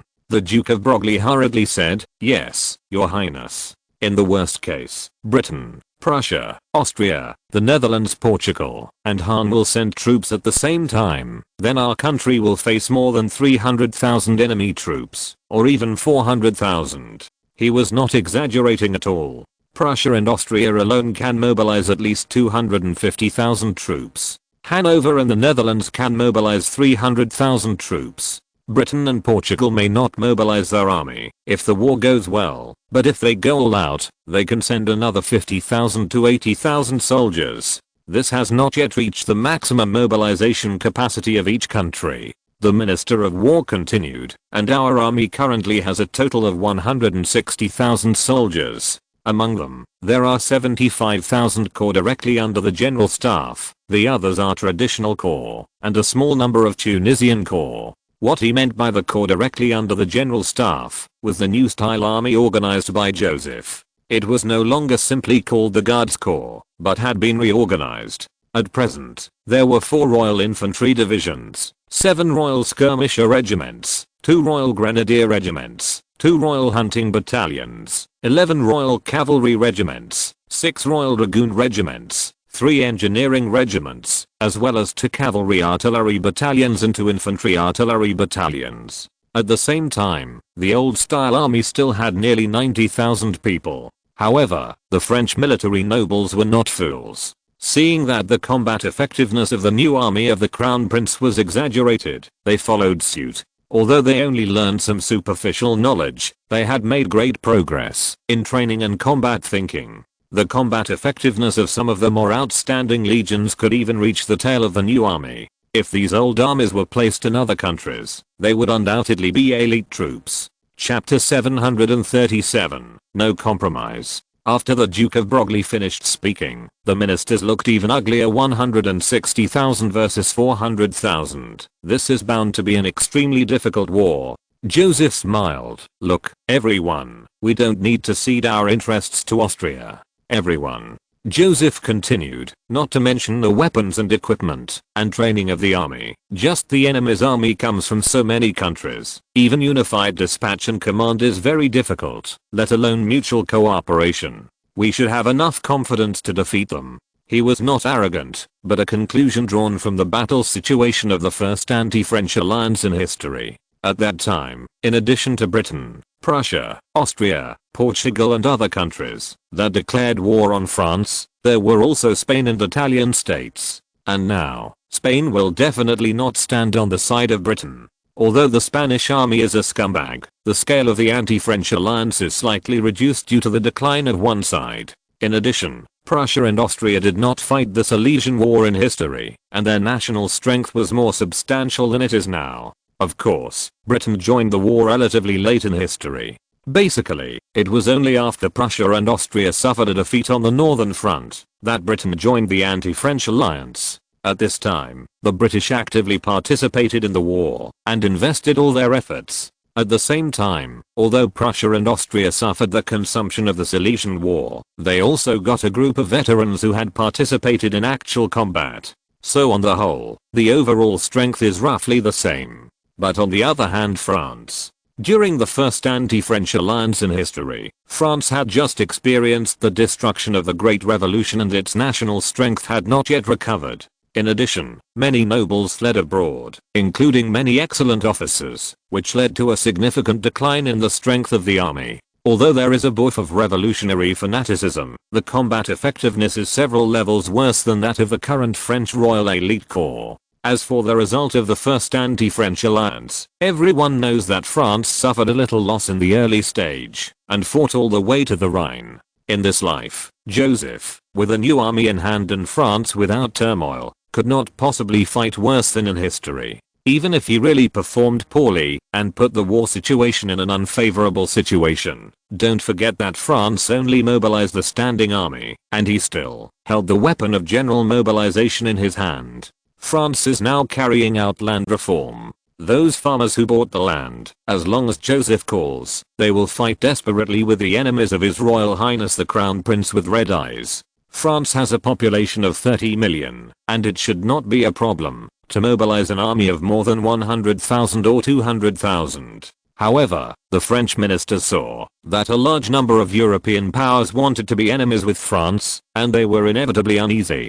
Trade Minister Bailey hesitated for a moment, stood up and said, "Your Highness, perhaps we can contact the Austrian side first. After all, it is always good to reduce one enemy." Joseph took a deep breath, looked around at everyone with a sharp look, and raised his voice and said, "I repeat, from now on, there will be only one content for everyone to discuss, that is, how to prepare for war. Anyone who dares to be hostile to France, we only need to give them thunderous punishment, not compromise." The conference room fell silent instantly. Someone stole a glance at Queen Mary, only to see that she just clasped her hands, lowered her head and said nothing. Queen Mary had never encountered such a big battle. Her mind was already in a mess. How could she have any ideas? If it weren't for her son's support, she would most likely ask the ministers what to do at this moment. Brian, as the chief minister, stood up first and said loudly to the Crown Prince, "Yes, Your Highness.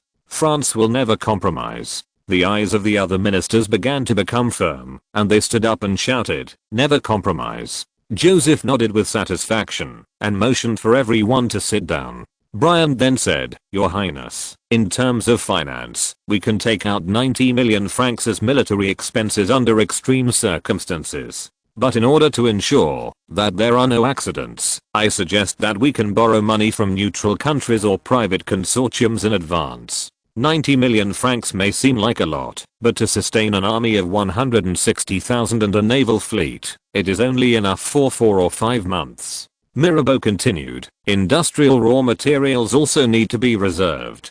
I mean, after the war, it may be difficult for us to obtain raw materials from overseas. Talleyrand nodded. Therefore, we should use some diplomatic skills to delay the start of the war as much as possible, so that we have more time to prepare. Food reserves are still sufficient. More than 3 million pounds of grain will be delivered from Poland soon, and the strategic grain reserve will reach about 80% of the maximum reserve. Domestic war propaganda should be strengthened. I suggest that a reserve military service law can be promulgated to improve mobilization efficiency. After setting the tone, Joseph basically just listened quietly. France is like a huge machine. He has worked hard over the years to eliminate its faults one by one, so that each of its parts and each gear can run in the best possible condition. At present, he doesn't need to do anything at all. This state machine can run at a high speed and handle everything in an orderly manner.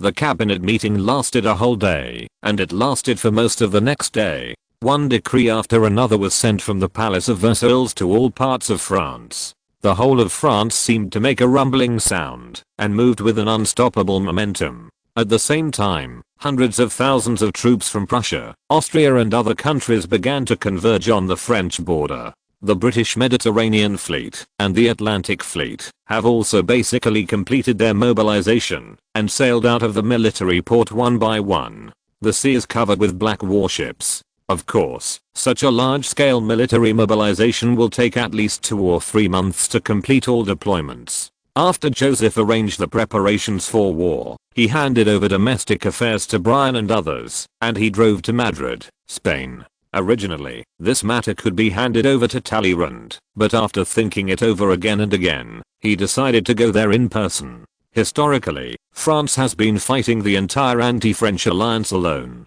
There are certainly factors that the monarchs of other countries are dissatisfied with the order of the Great Jet, but more of it is caused by the self-expansion of the Directory and the later Emperor Napoleon, as well as their rough diplomatic skills. Joseph will naturally not follow their old path. Why not pull in allies if you can? Especially for a country like Spain. The king has the same surname as France, Bourbon, and there is no major conflict of interest with France. It is difficult to develop and threaten France. It is simply a God-given ally. You know, although the Spanish army is scum, it has the 3rd largest navy in the world.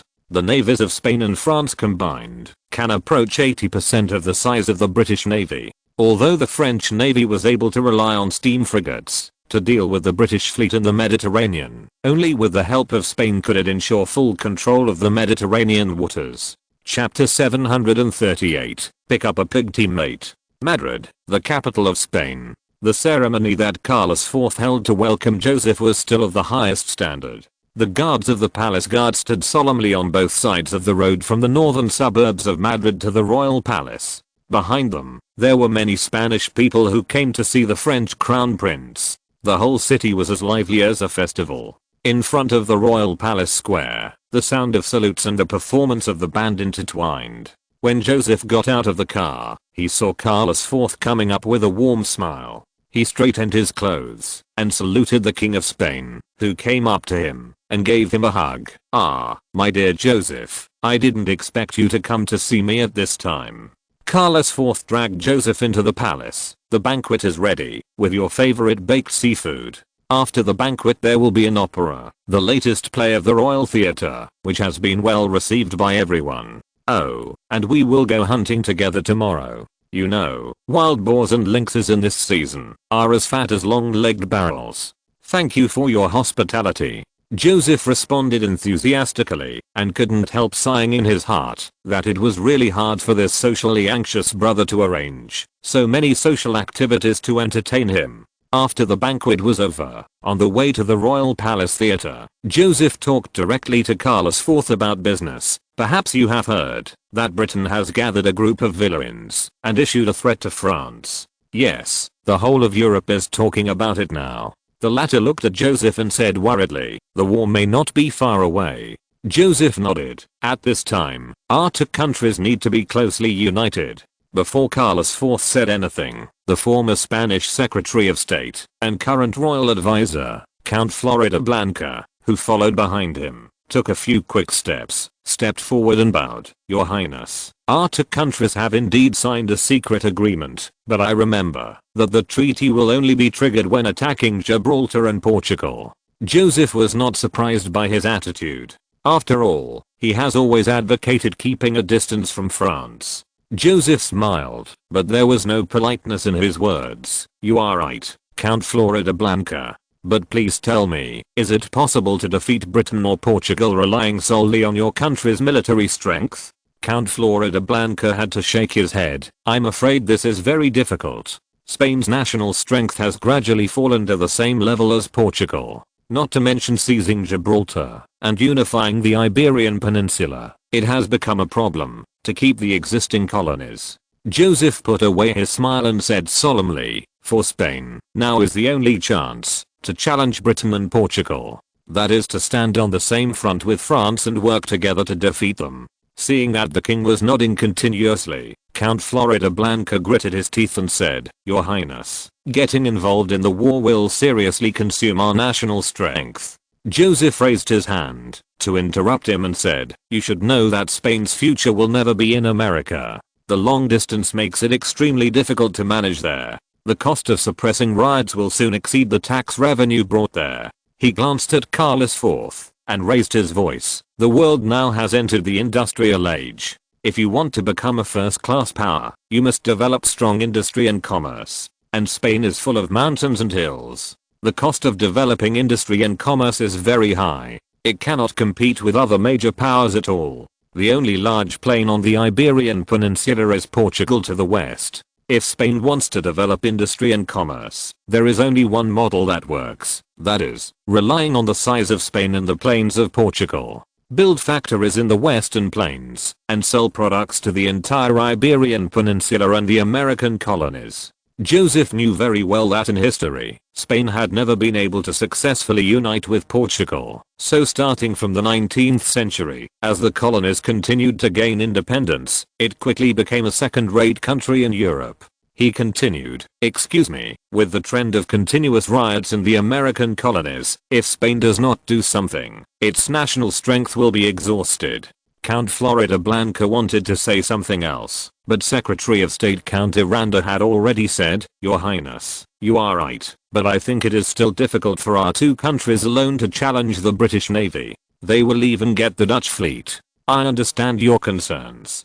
Joseph smiled slightly, "But if our navy is already equipped with a frigate with a speed of 12 knots and a turning speed more than twice that of existing warships, would you still be so pessimistic?" "Oh, I'm talking about the speed in the Mediterranean Sea." The group of people who were walking towards the theater stopped at the same time and looked at Joseph with wide eyes. "In a windless place like the Mediterranean, a speed of 12 knots is like flying." Minister of the Interior Campus said, "Your Highness, are you talking about a new type of paddle boat?" "No, it's a steam-powered 21-gun frigate."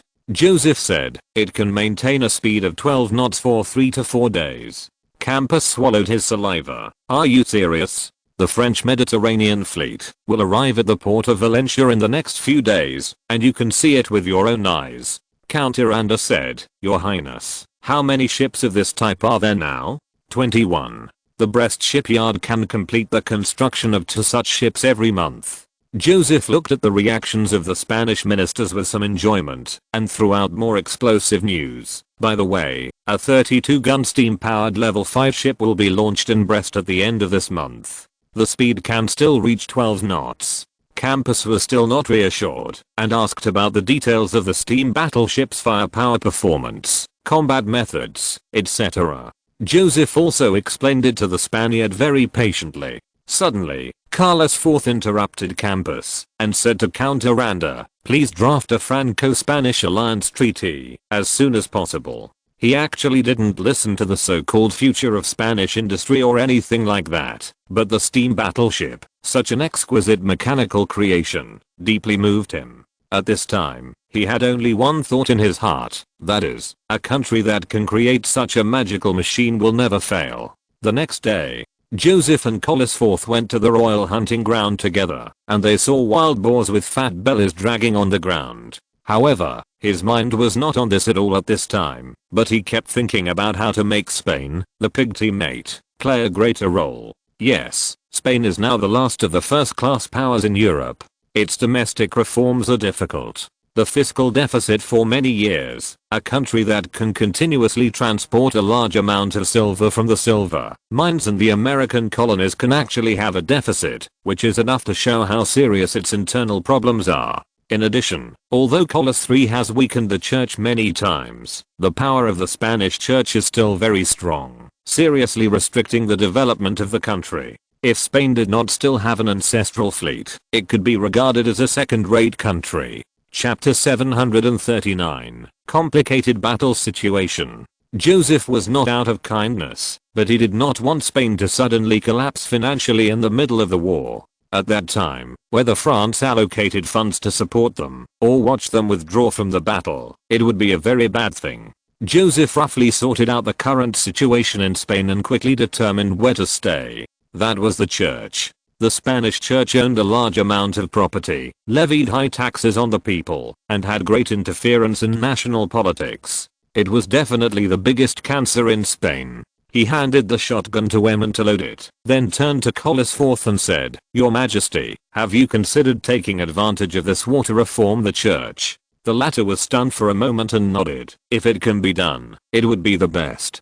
Joseph motioned to the entourage around him to stay away, and continued, "First of all, you need an absolutely loyal army. I mean the kind of army that only obeys your orders. The current Spanish army has too many interests in the church. How do we do this? You can use the war as an excuse to set up a new royal guard. Select officers who have no connection with the church, and all the soldiers will be recruited from the American colonies, even Creoles. As for training, I can ask the general staff to send someone to help you." Carlos IV looked confused. How big does this guard need to be, and where will the funds come from? Joseph rubbed his forehead and said patiently, 8,000 people will be enough. As for the funds, you only need to control the smuggling activities of the American silver mines under your own name, and that will be enough to feed these soldiers. Silver mines in America are the economic lifeline of Spain, but hundreds of years after the establishment of the empire, various forces have reached out to the silver mines. Nowadays, various smuggling and illegal mining account for almost 1/3 of Spain's total silver production. Carlos IV blinked in confusion. How do you control the smuggling activities you mentioned? Joseph exhaled. You are the king. You only need to send a reliable envoy to America to publicize that the empire will crack down on smuggling. Then let him spread the word privately that he has a way to help smugglers avoid being investigated, but he will charge 30% of the profit as a handling fee. Those smugglers will come to surrender to you by themselves. Carlos IV's eyes lit up immediately. Yes, this is indeed a good idea. Joseph continued, then you let the smugglers who surrender to you report those who have not surrendered, and send anti-smuggling teams to clear them out, and you can get another income. The King of Spain excitedly leaned his horse over, and put his arm around Joseph's shoulders. Joseph, you are definitely the most talented person I have ever seen. Of course, Joseph's method can indeed make a sum of money in the short term, but in the long run, it will make the smuggling of American silver mines out of control. With an official smuggling license, the holders of the license will expand the scale of smuggling like crazy. However, considering that the independence movement will sweep across America in 20 to 30 years at most, and these silver mines will no longer belong to Spain, it is not a loss to take a few more bites before they die. And if this money can be used to help Carlos IV deal with the church, it will be a big profit for Spain. Joseph gave Carlos IV another reassurance. I will also start to weaken the influence of the Holy See. You can let Count Miranda go ahead with the reform. There were barking sounds and shouts from the followers in the distance, and a black shadow came out of the bushes in front. Carlos IV stuffed his shotgun to Joseph, pointed at the prey and said loudly, look there. It's up to you. That afternoon, Joseph and Carlos IV formally signed the Treaty of Franco-Spanish Alliance in the latter's hunting palace. The treaty stipulates that the two countries will open their borders to each other. When one declares war on other countries, the other will follow suit. A Franco-Spanish joint fleet will be formed to jointly maintain order in the Mediterranean, etc. Signing this treaty with France may be the most correct decision Carlos IV has made in his life. Joseph did not stay in Madrid for long. The next day, he returned to France by car with a large number of gifts given by Carlos IV. As soon as he left the royal palace of Madrid, he received the latest intelligence sent from Paris. Joseph opened the pile of documents and the first thing he saw was that several British cavalry battalions with a total of more than 10,000 people had arrived in The Hague, the Netherlands by ship, and their subsequent movements were unknown. Then, 50,000 Prussian troops passed through the Gelden area and approached Liege on the northwest side of France. The general staff judged that their target might be Liege or the Luxembourg area. Behind them were two Austrian armies, marching from the southwest and northwest respectively. The former has 35,000 people, and their goal should be to join the Prussian army. The latter has 40,000 people, and they are likely to attack Strasbourg or Seren on the east side of France through Switzerland. What Joseph cares most about is that the Dutch Navy began to move south. These warships must be going to join the British Navy. The main force of the British Mediterranean Fleet is still unable to determine its specific location. He asked Emmon to spread out the map, briefly outlined the military deployment of the anti-French alliance, and couldn't help but breathe a sigh of relief. There are heavy troops on the northwest, north and east sides of France. The British fleet will most likely launch an attack on France from the Mediterranean coast in the south. Of course, the British fleet may also go to Tunisia and send the Marines to land and attack. Except for the coastal areas in the west and the part bordering Spain in the south, France is simply surrounded.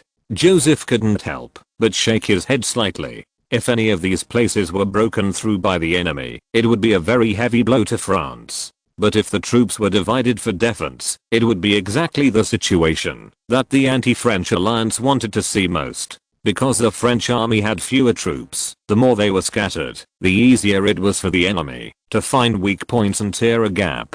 This situation was much more complicated than the first anti-French alliance in history. Joseph stared at the map and couldn't help but fall into deep thought. On the afternoon of the day when Joseph went to Spain, Queen Mary was sobbing sadly in her tea room. Joseph once risked his life to go to the Silesia front to help Austria fight, but my nephew repaid him in this way. She wiped her tears and choked. This shameful betrayal. They actually stood with the British. It's a shame. Louis XVI sat beside her a little at a loss, not knowing how to comfort her, just repeatedly muttering, "Dear, leave everything to Joseph. Our son will definitely be able to handle it." Yes, when the cabinet meetings were held these days, he had been listening outside the house as a king. He must be extremely concerned about such a major event as a national war. But he was afraid that the ministers would ask him how should France respond, and he didn't know how to answer. So he finally followed his social phobia and chose not to show up. Chapter 740 Queen Mary's Struggle. Queen Mary suddenly took up her handkerchief to wipe away her tears, took a deep breath, and stood up. "You are right. Joseph will solve all the problems, and everything will be fine." She held her husband's hand again and said very seriously, "But we can't just watch him bear the heavy responsibility alone, but we must do as much as possible to help him." Louis XVI nodded in agreement and said, "Yes, so I have been working in the arsenal until late at night recently." Queen Mary was stunned. It turned out that even the king was working hard for the upcoming war, and it seemed that only she had no contribution. Her mind was spinning. What could she do? For example, donate some jewelry. Yes, donate. She can organize a fundraising dinner and call on the nobles of the Palace of Versailles to raise funds for the army. What else can be done? While she was thinking, Prince Charles pushed the door and walked in. There is no diplomacy or war in the world of children. He saluted his parents, then took Queen Mary's hand and asked, "Mother, will Archduchess Alexandra come to Paris?" I asked Mr. Gruz, and he said she hasn't made an appointment for the follow-up painting course yet. The little guy doesn't have many friends in the palace, and no one has played with him recently. When he was practicing swordsmanship today, he thought of Alexandra. Queen Mary's eyes lit up when she heard it. Alexandra. Yes, how could she forget her? She is Joseph's beloved princess. Joseph is busy with national affairs, and as a mother, she should help him deal with his marriage. This is also a great contribution to France. She immediately picked up Charles and kissed him on the cheek. You are really my little angel. Oh, Alexandra will come to Paris, and she will stay for a long time. Russia was at war before, so she was probably delayed. Now that peace has returned there, I will send someone to pick her up. Charles' face immediately lit up with joy. He hugged his mother's neck tightly and said happily, "That's great. Sasha is coming back." "Thank you, mother." After her younger son was taken away by the tutor, Queen Mary looked at Louis XVI again. "Your Majesty, do you think Joseph will be very surprised to see his Sasha when he comes back after repelling the enemy?" The king smiled shyly and nodded. "He will definitely be happier than if he had won a great victory." Queen Mary, who was eager to contribute to the country, did not delay at all. At noon that day, she summoned Count Stroganov, the Russian ambassador to France, and told him that she wanted to marry a Russian princess. The latter immediately solemnly stated that he would report the matter to St. Petersburg as quickly as possible, and said in an informal way that His Majesty the Tsar would welcome this marriage. After Count Stroganov left, Queen Mary, who was filled with a sense of accomplishment, immediately got busy arranging a fundraising dinner, and was busy until 3 days later. That night, the Hall of Mirrors in the Palace of Versailles was crowded with people, and all the distinguished nobles in Paris gathered there. Accompanied by the music played by the royal band, Minister of Agriculture Vergniaud was the first to step onto the wooden platform on the north side. He raised his hand to signal everyone to be quiet, and then said loudly, "On behalf of Her Majesty the Queen, I would like to thank everyone for coming to this dinner." Seeing the people in the hall bowing to the Queen, and then looking at him, Vergniaud's expression began to become solemn, and his tone was full of indignation. "I believe everyone already knows that Britain, together with their evil allies, shamelessly tore up the trade agreement, tried to plunder our sugar industry like a robber, and assembled an army to prepare to invade our country." What he said was all set by Joseph, and then handed over to the Press and Publication Bureau to organize well-known writers to write a specific propaganda manuscript. After that, all of France will use this caliber for pre-war propaganda. Dozens of reporters standing in the corner of the hall immediately recorded Vergniaud's speech word for word. As a famous orator in history, Vergniaud's words were extremely inflammatory. "The barbaric and despicable British seized our overseas colonies through the 7 Years' War, destroyed a large number of our industries through deception and vicious competition, and caused France, once the richest and most powerful country in Europe, to fall into decline. It is because of their shameless behavior that France's wealth has been drained away in large quantities, and people's lives have become increasingly difficult. People are constantly freezing to death and starving to death, while they are able to continuously obtain wealth from our colonies in North America and the Far East, and use it to show off to the world. It was the British conspiracy that caused France to lose a full 30 years. Those were 30 years full of pain and shame. Fortunately, God has mercy on France. Under the leadership of His Majesty the Great King and His Royal Highness the Crown Prince, we have stubbornly walked out of the trough and began to regain order and prosperity. The once powerful France is gradually returning, but the despicable British, together with the barbaric Prussians and the Austrians who are accustomed to betrayal, they don't want to see us get up from suffering and weakness. They plan to use another sinful invasion to make us lose another 30 years. The conspiracy will make us forever weak, and we will always be at their mercy and ridicule. You, the people who have experienced the lost 30 years, will you allow this to happen?" Everyone present was instantly filled with anger, their eyes red, and they shouted in unison, "Never allow it." Vergniaud nodded vigorously. "France will stand forever because of you." He then used a passionate tone to recount the centuries-old feud between Britain and France, and between France and Austria. These contents were already made. The war between France and them had almost never stopped since hundreds of years ago, and the blood feud was so much that it would take months to tell.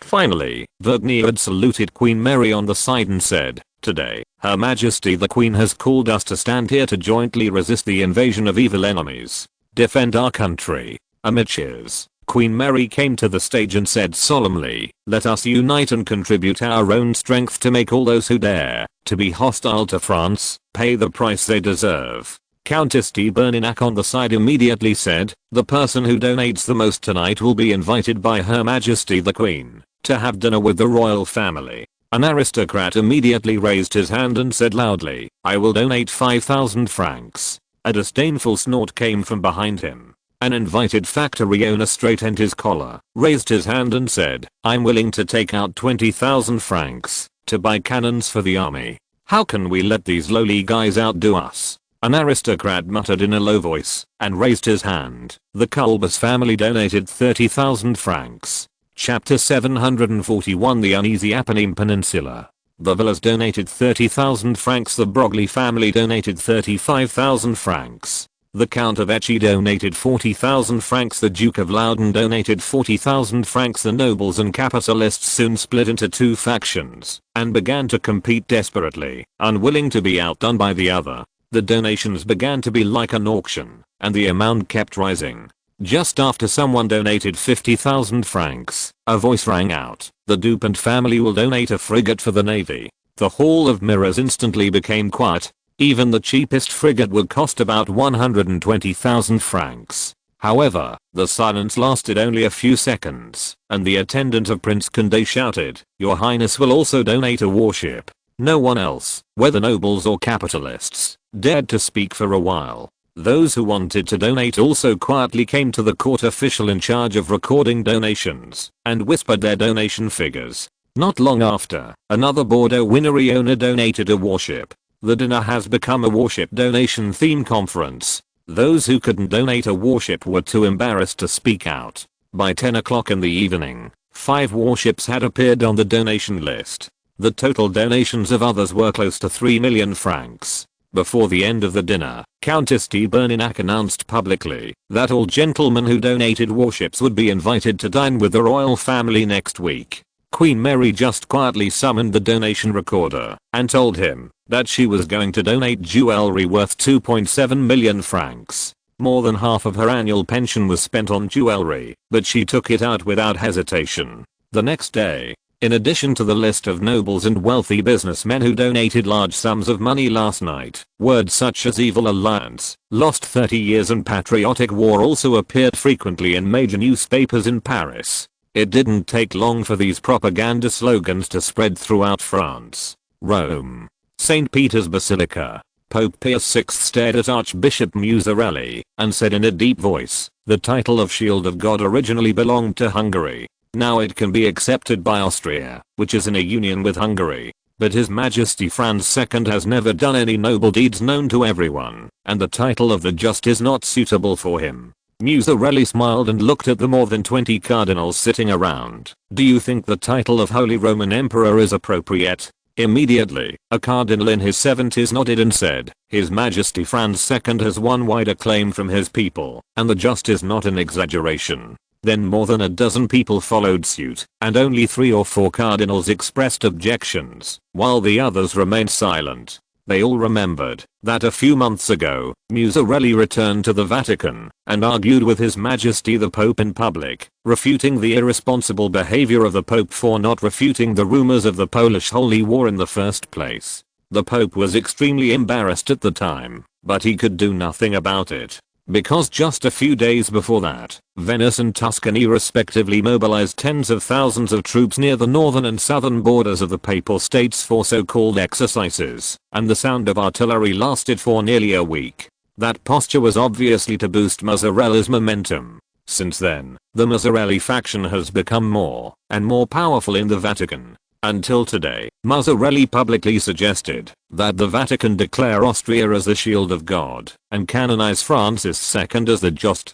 Pope Pius VI knew that a war would soon break out between Austria and France, and Musarelli was helping Austria boost its prestige. However, doing so would offend France. This is definitely not a good thing for the Vatican. Seeing that the Pope was still unwilling to give in, Musarelli couldn't help but smile and said, "Everyone should know that France has actually broken away from the management of the Vatican, and His Majesty Franz II has handed over the nomination right of the Austrian cardinal to the Vatican." At present, the Holy Roman Empire is a real follower of the Vatican. When this war starts, hundreds of thousands of troops will surround France, and the Holy See does not need to care about the attitude of the French. When the war is over, the Holy See will, with the help of the Holy Roman Emperor, let the glory of the Lord shine upon the whole of Europe again. There was one thing he did not say, that is, most of the Italian states around the Papal States were friendly with Austria. If the Papal States offended Francis II because of the title, it would be bad news. In fact, he hoped that the Pope would stubbornly deny his proposal. In that case, Austria would support him more firmly, and even send away Pius VI in advance, and it would not be impossible for him to become Pope. More than 10 minutes later, Pius VI looked around at the cardinals present, stood up helplessly, and said to Mazzarelli, "In this matter, you will convey God's will." Just as the Vatican announced the new title of Francis II, and reiterated that Austria was the shield of God, the Austrian foreign minister Count Reinfelds had arrived in the Kingdom of Sardinia in the northernmost part of Italy, the capital of Sardinia, Turin. King Amedia III of Sardinia looked at the Austrian foreign minister with a bitter face. "You know, there is no contradiction between our country and France. So, as a country sandwiched between France and Austria, Sardinia can be regarded as second-rate in Europe, but it still lives on thin ice, and has always pursued a policy of not offending either side. However, since the Alps separate France and Sardinia, Sardinia is closer to Austria as a whole, and there have even been Austrian troops stationed in Sardinia. After all, it is flat from Milan, Austria to Turin, and it only takes 4 or 5 days." Count Reinfelds nodded. "I'm not asking you to declare war on France, as long as Marshal Beaulieu's army can pass through Chambéry smoothly. You don't have to worry about what happens afterwards." Amedia III felt bitter in his mouth.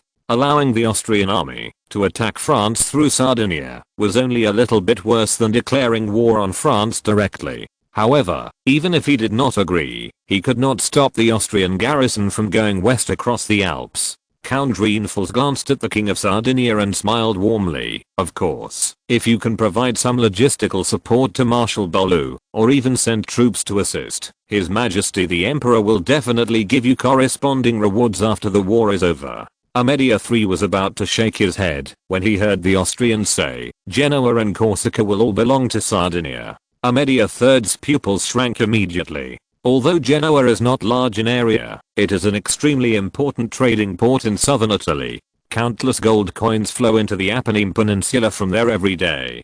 Previously, Genoa, as a neutral port, was jointly protected by many major powers such as Britain, France, and Austria. No matter how much Sardinia coveted it, it did not dare to have any ideas. If you're listening to this novel on a channel other than Fanfic World, it means they downloaded and uploaded it without effort. We cordially invite you to visit our channel, Mundo Fanfic Novelos. There you'll find the original version of this story and you can explore many other novels of various genres. We're waiting for you to immerse yourself in a world of incredible novels. Chapter 742, Enlarged Meeting of the General Staff. As for Corsica, although it is relatively barren, it has a very important strategic significance for Sardinia. Sardinia's territory consists of 2 major parts, one is the Savoy and Piedmont regions on the Apennine Peninsula, and the other is Sardinia in the Mediterranean. The two are separated by Corsica. This makes Turin's rule and trade with Sardinia a bit awkward. If Corsica can be obtained, Sardinia can form a complete area in northwest Italy, making the country more cohesive from political management to military defense. This condition is definitely very tempting for Amedia III. The next day, the carriage of the Austrian diplomat drove out of the Turin royal palace. In the car, the Austrian ambassador to Sardinia sorted out the diplomatic documents in his hand and looked at Count Reinfelds and said, "Count, perhaps we can be tougher. I believe that Sardinia should be willing to send an army to assist us, not just military passage and logistical support." After repeatedly weighing the pros and cons with the ministers, Amedia III finally agreed to allow the Austrian army to pass through Sardinia and provide logistical supplies for 30,000 Austrian troops. After the war, Sardinia will obtain Genoa and Corsica. Count Reinfelds smiled and said, "That's enough. When the war starts, Sardinia will send out troops without our urging." Seeing the ambassador's puzzled expression, He took advantage of his good mood to explain to the latter, first, we will not send troops to protect Sardinia's baggage train. They can only dispatch troops for protection. Second, Marshal Beaulieu inadvertently opened the passage between the French army and Chambéry, and the Sardinian army will immediately rush to the front line to prevent the French from taking the opportunity to attack Turin. And as long as the Sardinian army and the French fight, what happens next will be decided by Marshal Beaulieu.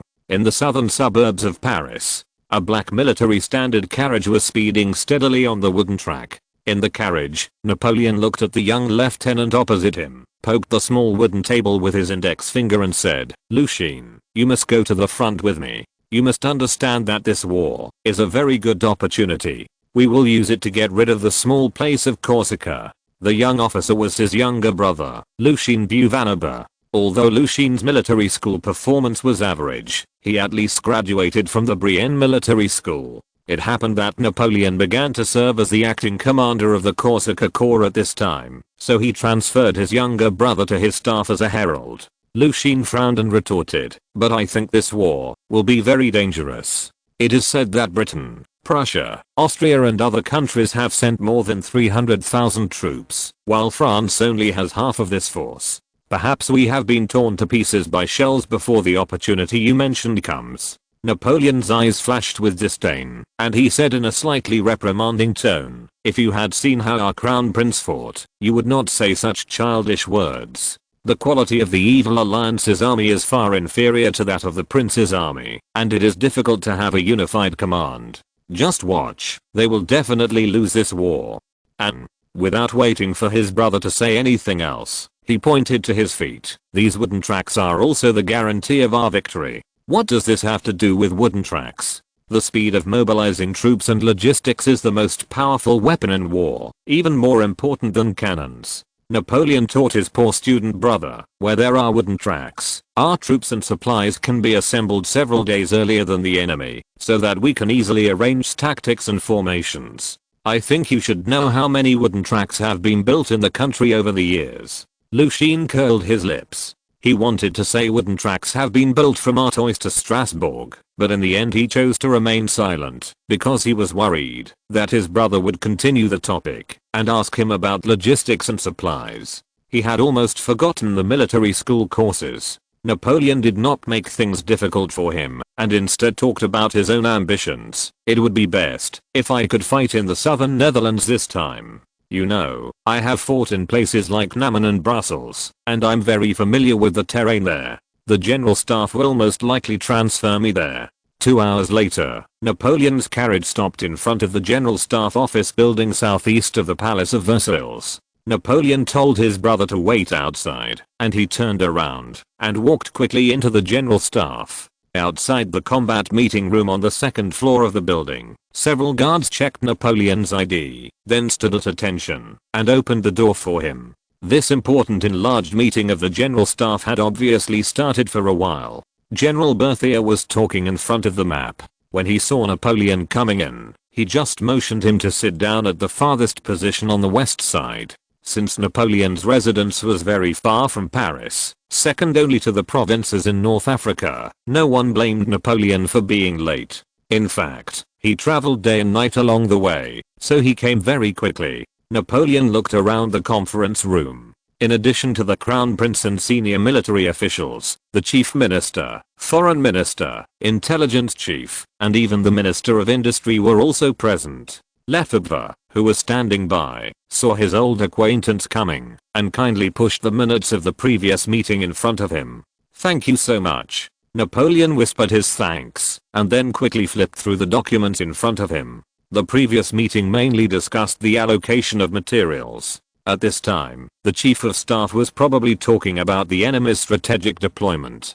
In addition to the line from Gelden to Verden, which is most likely the main battlefield, the southern Netherlands area on the north must also be heavily defended. Berthier said, looking at Fouché who was sitting in the second row. The latter stood up and nodded. "Recently, a large number of suspicious people from the Flemish region have entered the Walloon region. The intelligence bureau secretly arrested some people, and it can be determined that they belong to the Austrian intelligence department, but the specific mission has not yet been determined. But I guess they should be preparing to create chaos in the Walloon region. Flemish region is the Dutch-speaking area in the north of the southern Netherlands. Due to the rapid development of the coal and iron industry in Wallonia, a large number of laborers are needed. Therefore, it has become the norm for the nearby Flemish residents to go south to work. This also makes it very easy for the Austrian government to interfere in Wallonia. An elderly admiral looked at the Crown Prince and said, "Your Highness, perhaps we should send troops to Wallonia in advance to stabilize the situation there." Joseph thought for a moment, but shook his head slightly. "General de Mabin, do you know how many French people there are in Wallonia?" "About 200,000, Your Highness." "Yes, that is to say, there are still millions of people from the southern Netherlands there." Chapter 743 Right-Swing Fist Plan.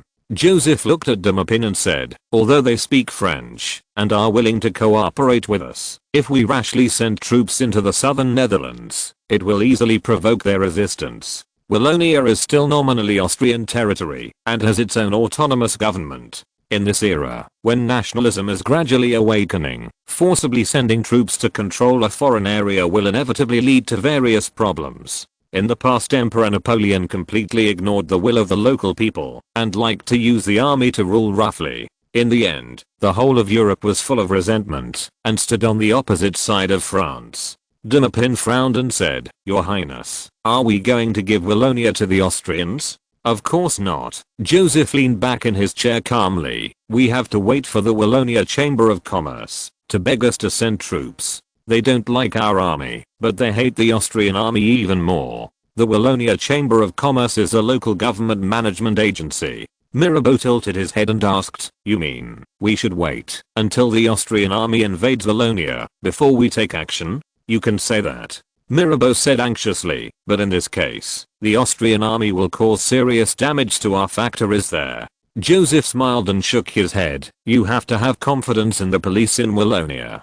He looked at Fauci again. "The intelligence bureau needs to send people there to assist the Wallonia Chamber of Commerce in dealing with emergencies. Next, let's discuss the plan for possible situations." Around 3 o'clock in the afternoon, with the brainstorming of the staff, the combat plan for the southern Netherlands had been roughly formed. Afterwards, Berthier began to introduce the strategic deployment that the enemy might choose another directions. Gelden has currently assembled more than 50,000 enemy troops, mainly Prussians, and some British cavalry. Obviously, we will set up a multi-layer defense line from Luxembourg to Verdun, and this side will be the main battlefield.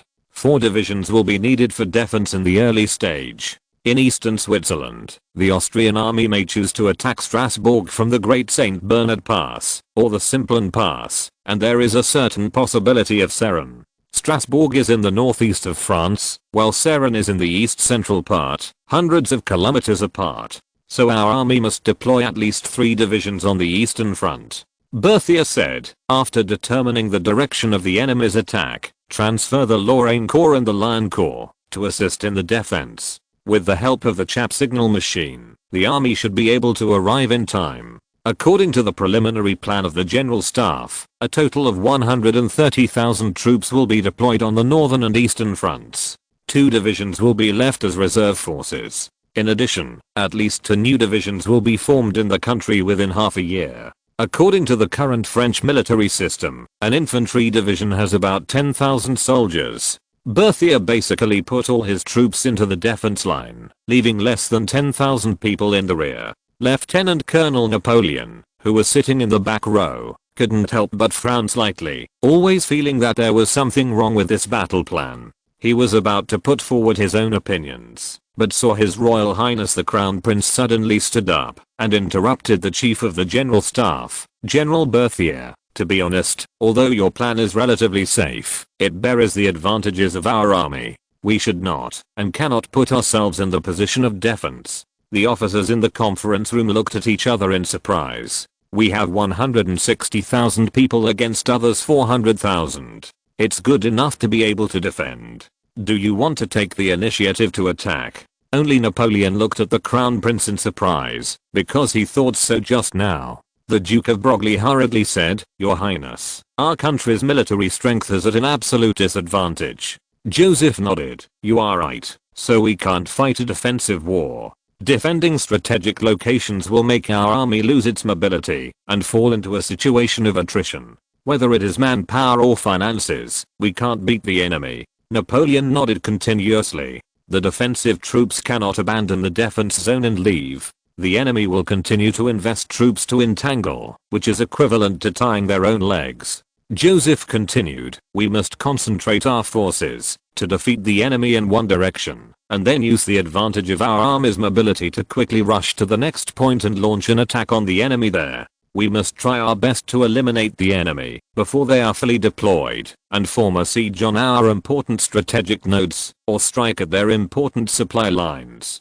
Push the line of defense into the enemy's territory, and we will always be safe. This is how the French army fights." After the officers accepted his idea, Joseph came to the map again and began to talk about the battle plan he had conceived on the way back to Paris from Madrid. "The terrain in Switzerland is rugged, and it is difficult to transport logistical supplies, so the enemy's attack speed here will not be too fast. Our army's first attack point will be in the direction of Geldon." He said it with great confidence, because this was roughly the process of the French army's counterattack during the first anti-French alliance in history. At that time, the French army still had a large number of new recruits, but they still fought all the way to the west bank of the Rhine. Later, because of the political struggle of the Directory, there was chaos in the country.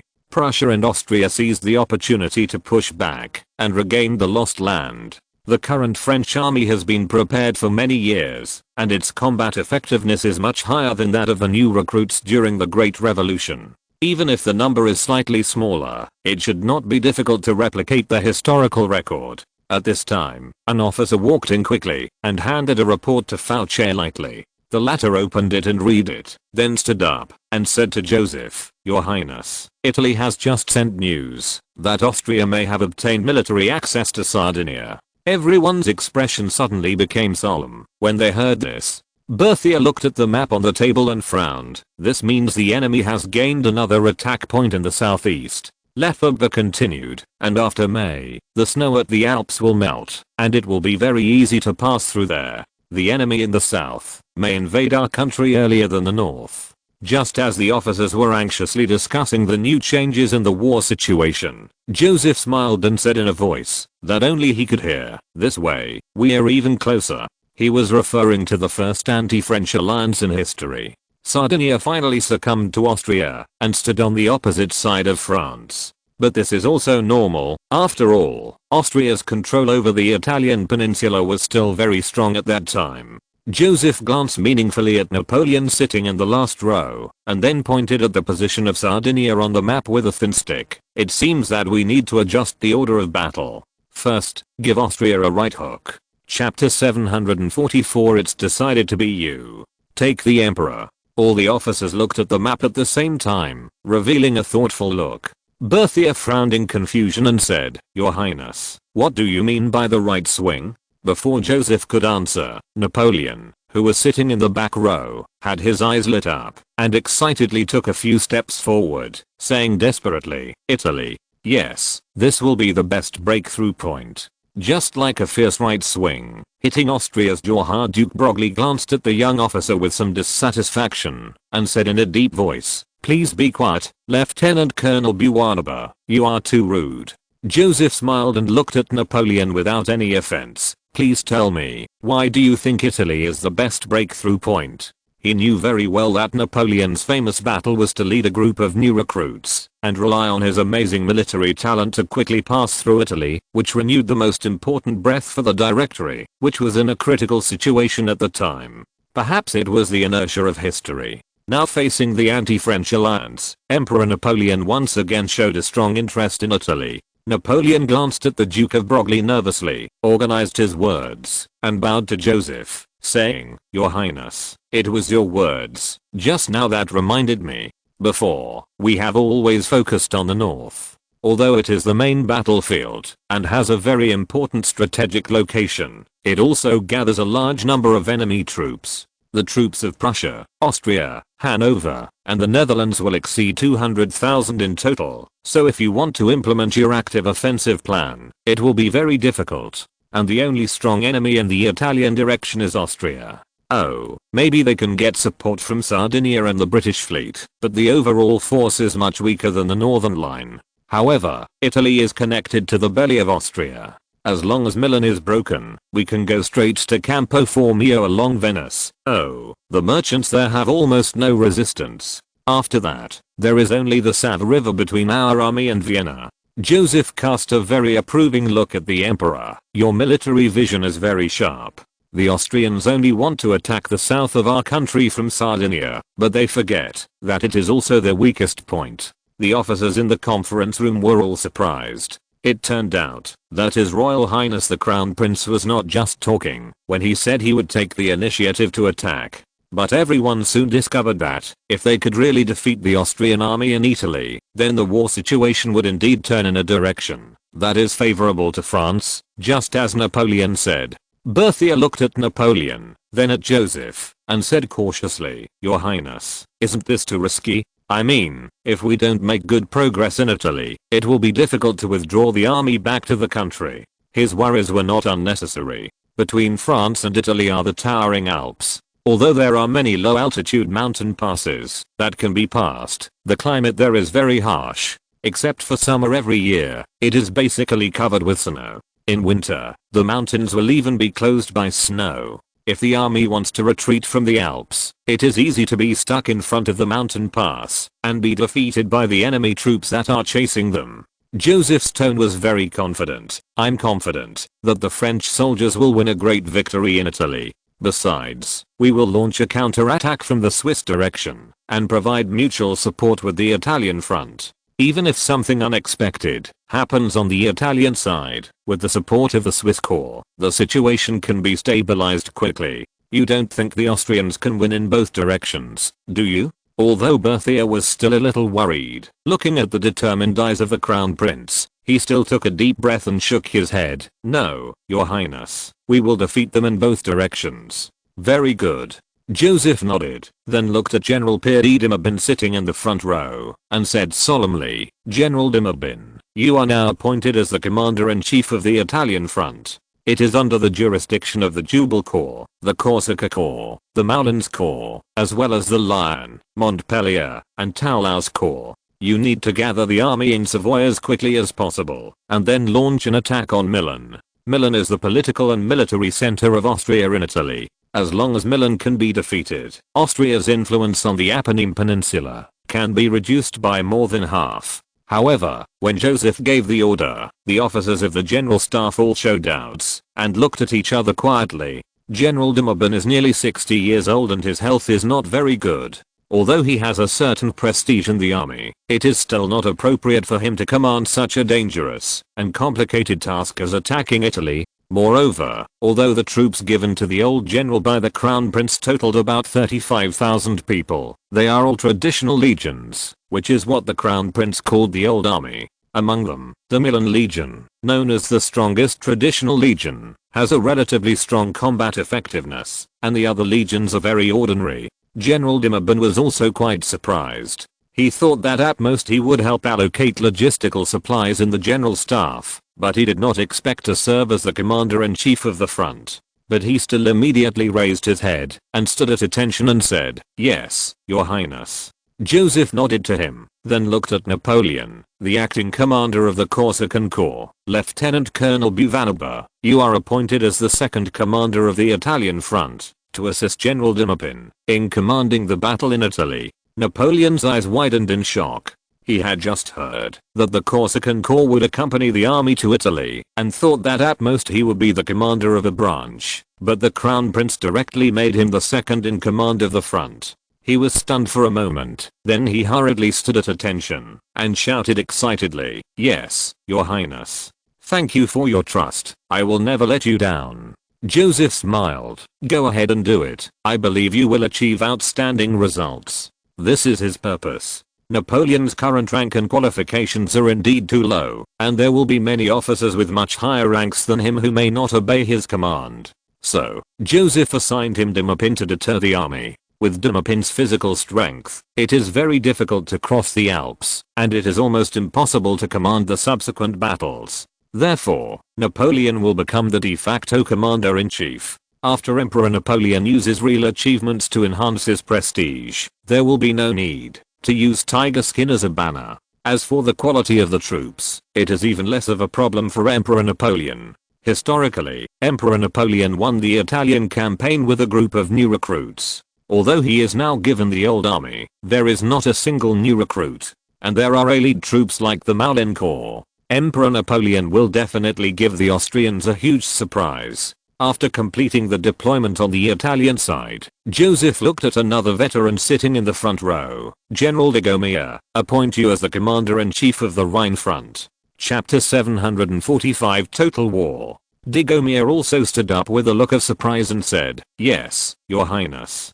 But Joseph did not give him a chance to refuse, and turned to Berthier and said, "General Berthier, I appoint you as the combat staff of the Rhine front." "Yes, your highness." In addition, please ask the general staff to issue an order to appoint Lieutenant Colonel Victor de Moreau as the second commander of the Rhine front and Major André Messina as the commander of the right wing of the Rhine front. Berthier was also quite surprised, but still nodded and said, "Yes, your highness. I will notify them immediately." Joseph sighed in his heart that these talented commanders did not experience the loss of officers during the Great Revolution, so their current military ranks are very low, and they can only let old officers like de Gaumier to support the front. Note 1. Moreau is currently the commander of the Tunisian Corps, and Messina is only the second commander of the Alpine Corps. But Joseph notes that they are all capable of commanding front-level battles. Of course, they also need to fight to accumulate experience, especially Moreau.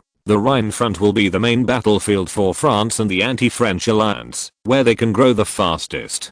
People like the Duke of Brunswick of Prussia or the Austrian Wurmser can't even touch the back of Messina. And even if they make a mistake, there is Berthier, the veteran chief of staff, to ensure that everything is safe. Joseph continued, the Rhine front will be under the jurisdiction of the Royal 1st, 2nd, and 3rd Infantry Divisions, the Royal Longsword Grenadiers, and the Royal 1st and 2nd Cavalry Artillery Battalions. He said the numbers of more than a dozen troops in one breath, basically all of which are directly under the General Staff Corps, that is, the new army, plus the Alpine Corps and the Champagne Corps, two old-style corps with higher quality. The total force reached 110,000. And it includes 80% of the cavalry and all the cavalry artillery in the direct corps, which is definitely the most elite force in France at present. They will face nearly 200,000 main forces from Prussia, Austria, Hanover and other countries. But Joseph believed that the French Rhine army would crush its opponents in terms of the quality of soldiers, weapons, and equipment, and commanders.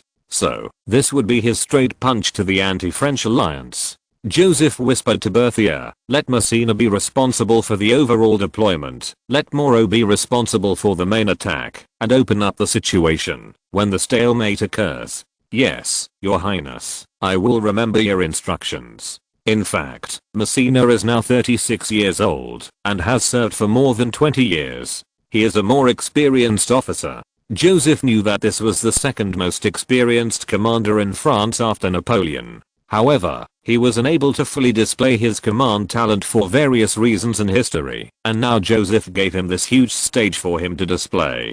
Joseph waited for Berthier to finish recording the order, and then pointed to the location of the southern Netherlands on the map, and the southern Netherlands front will be commanded by me personally. This was the least surprising order for the officer so far. After all, His Royal Highness the Crown Prince had participated in many battles from Tunisia to the southern Netherlands, and then to Silesia. Although they thought it was most appropriate for His Highness to be in charge of the overall command at the General Staff, it seemed that His Highness's personal presence at the front was also His Highness' usual style, so they did not say much. In fact, after the main strategic points in France were connected by chaff signal machines, it did not matter much where the General Staff was located. It took less than 50 minutes to transmit military intelligence from the easternmost part of France to the westernmost part. The most time-consuming process was the weekly distribution of codebooks to all signal towers.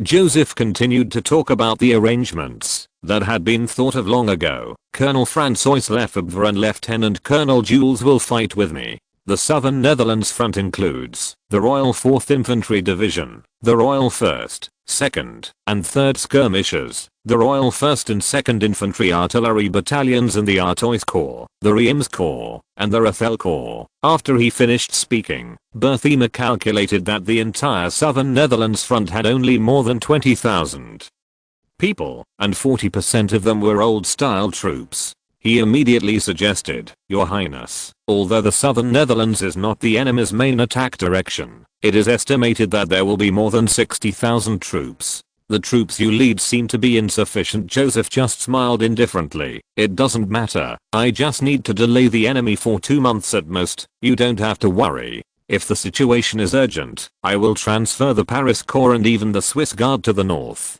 The Paris Corps is the force guarding Paris, with more than 5,000 soldiers. The Swiss Guard is responsible for the security of the Palace of Versailles, with nearly 2,000 people. The Paris police are Joseph's absolute direct line.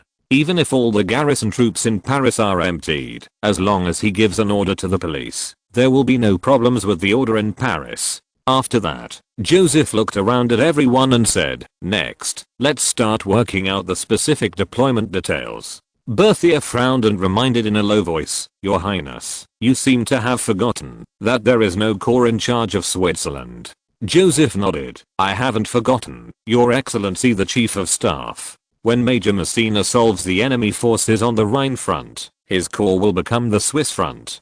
But, don't worry, given the terrain and barrenness of Switzerland, the Austrian army may not be ready to enter Switzerland after the battle on the Rhine front is over. Napoleon walked out of the general staff a little dizzy, but his eyes were dancing with joy. He finally got the opportunity he had dreamed of. As long as he could win a few battles in Italy, he would be promoted quickly and enter the upper-class society of Paris. He took out his notebook and looked through the officers assigned to the Italian front, muttering to himself, Major Claude Victor, Major Augustin Marmont. His Highness seems to have great respect for them. Well, La Harpe, Augereau, Serurier, Munier, and Junot can also be transferred to Italy, so that the war will be much easier. Most of the latter were his old subordinates. Joseph asked him to choose his own people, so these officers were able to join the Italian front. In fact, Victor and Marmont were also old partners of Emperor Napoleon in history, and they would definitely work together without any hindrance. Note 1. During the French Revolution, a large number of officers of noble origin chose to flee abroad because they were afraid of being beheaded by the National Convention. The number accounted for more than half of the total number of French officers. This led to a shortage of French officers at the time, so many low-level officers were promoted exceptionally, and it was not uncommon for them to be promoted 3 or 4 levels at a time. Even Napoleon's rapid promotion was due to this factor.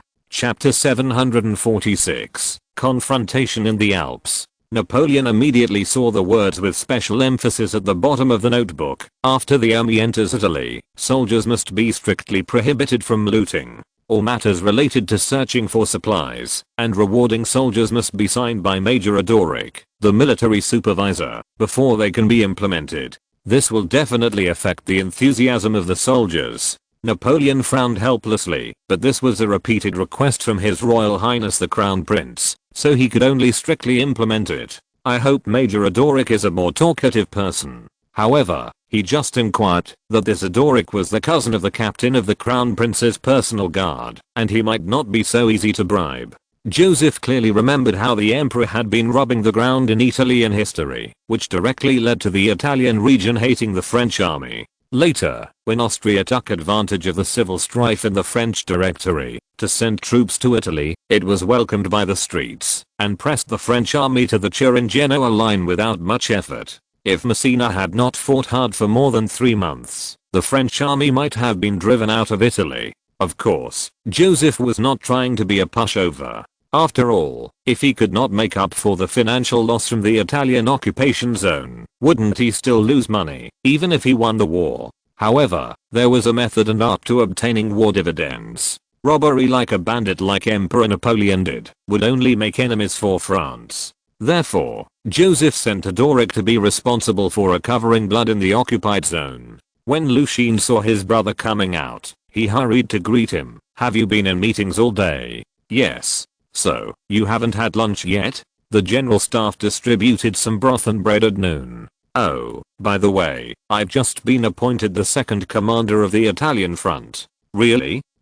That's great." Lucien was immediately ecstatic, rubbing his hands excitedly. "You are now the most accomplished person in the Buonaba family." He asked his brother questions for a while, looked up at the sky that was already darkening, and said, "You should be hungry too. Let's go have a good dinner to celebrate." Napoleon glanced at him and said seriously, "Do you think I'm already a high-ranking official with a high salary and can enjoy life in peace? No, this is just a trivial beginning. I'm going to the archives of the general staff now. Go get me some food. Here, take my pass." "Archives?" Lucien asked in surprise. "What are you going there for so late?" "To check the topographical surveying data of the Alps and Savoy. I don't have much time to prepare," Napoleon said. "Also, go apply for permission to use the signal tower. I heard that it can send messages to anywhere in France within an hour. General de Maupin will not make too many demands on the corps rushing to Savoy, but I must keep urging them." "Okay, yes, brother." 1.5 months later.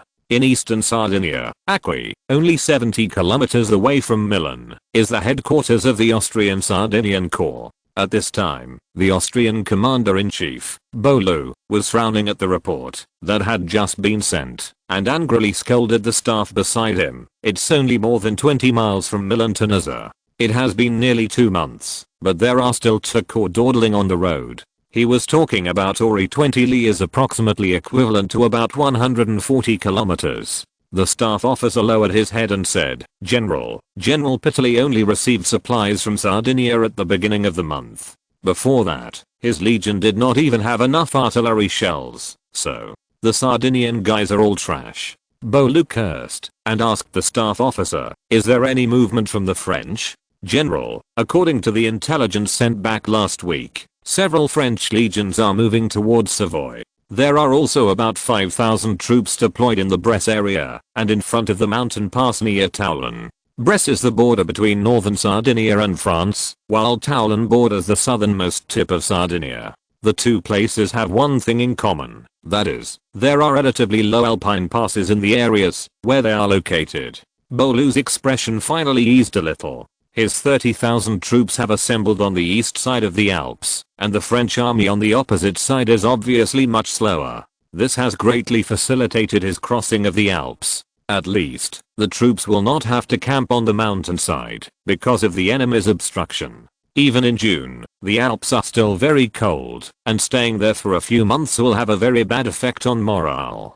He then summoned the main officers of the corps and held a meeting around the map for an afternoon. Near dusk, Bolu began to give orders to his men. "The Provera Corps will begin to pass through the Catibona Pass in 2 days. If you encounter resistance from the French, try to push the front line forward to leave room for the corps behind to assemble." "Yes, General." The Argentor and Vukocevi Corps will then deploy from both sides of the mountain pass.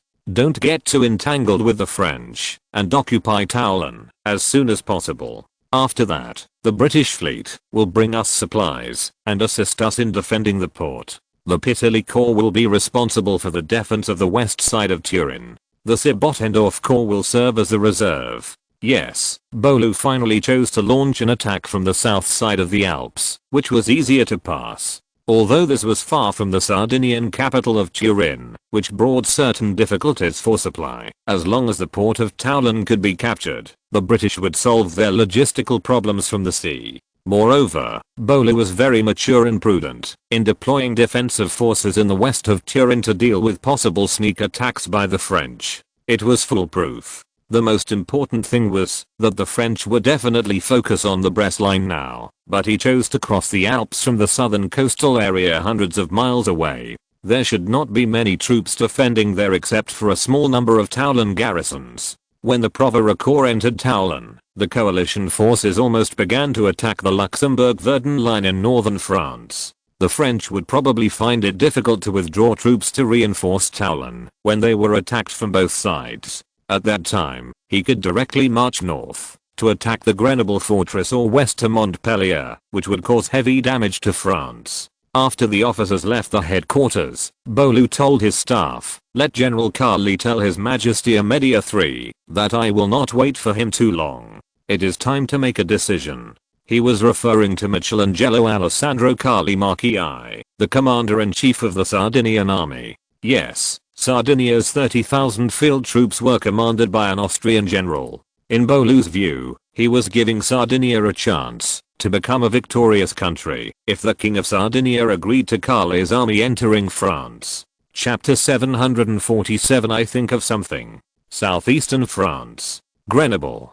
Dauphin, the commander-in-chief of the French-Italian front, turned his eyes away from the front-line defense map and said to General Dutt, "If I remember correctly, the Pleven Corps was just merged last year, and it doesn't even have cavalry." Dutt nodded. "Yes, General. It was 3 infantry regiments and a skirmisher battalion of the Montpellier Corps before. Because a large number of elite soldiers were transferred away, they were finally merged into the Pleven Corps. The so-called transfer actually means that soldiers with ideals and ambitions go to sign up for military academies, and after graduation, they naturally join the corps directly under the general staff. The Montpellier Corps gradually withered. In fact, this is a common situation in the old French army in recent years, but it is more serious in Montpellier. Dauphin leaned back in his chair tiredly and said, "It is too hasty to let them take charge of the defense of Brest. The Jabot Corps should have just left Lyon. Why not let them garrison Brest?" Dutt sighed. "It was arranged by Lieutenant Colonel Buonaba, General. He has been mobilizing troops frequently recently, but he seems to have not paid attention to the defense of key areas." Dauphin waved his hand. "Although His Royal Highness the Crown Prince is full of vigor and has made a series of unexpected strategic deployments, he is obviously still inexperienced in the use of personnel. Lieutenant Colonel Buonaba did fight some brilliant battles when commanding the artillery in the southern Netherlands, but it is still too hasty to hand over an army of more than 30,000 people to him." General Dutt said, "Do you think we should order Lieutenant Colonel Buonaba to adjust the deployment immediately?" "Okay." Dauphin nodded, looking a little helpless. Before leaving Paris, His Royal Highness the Crown Prince had told him not to interfere too much with Buonaba's command, so now he could only watch the young officer fooling around. Perhaps, at that time, it would be up to him, an old man, to clean up the mess. East of Toulon, the city of Nice. After listening to General Dutt's order, Napoleon stood at attention and said, "The commander can question me, even question me. He has the right to do so.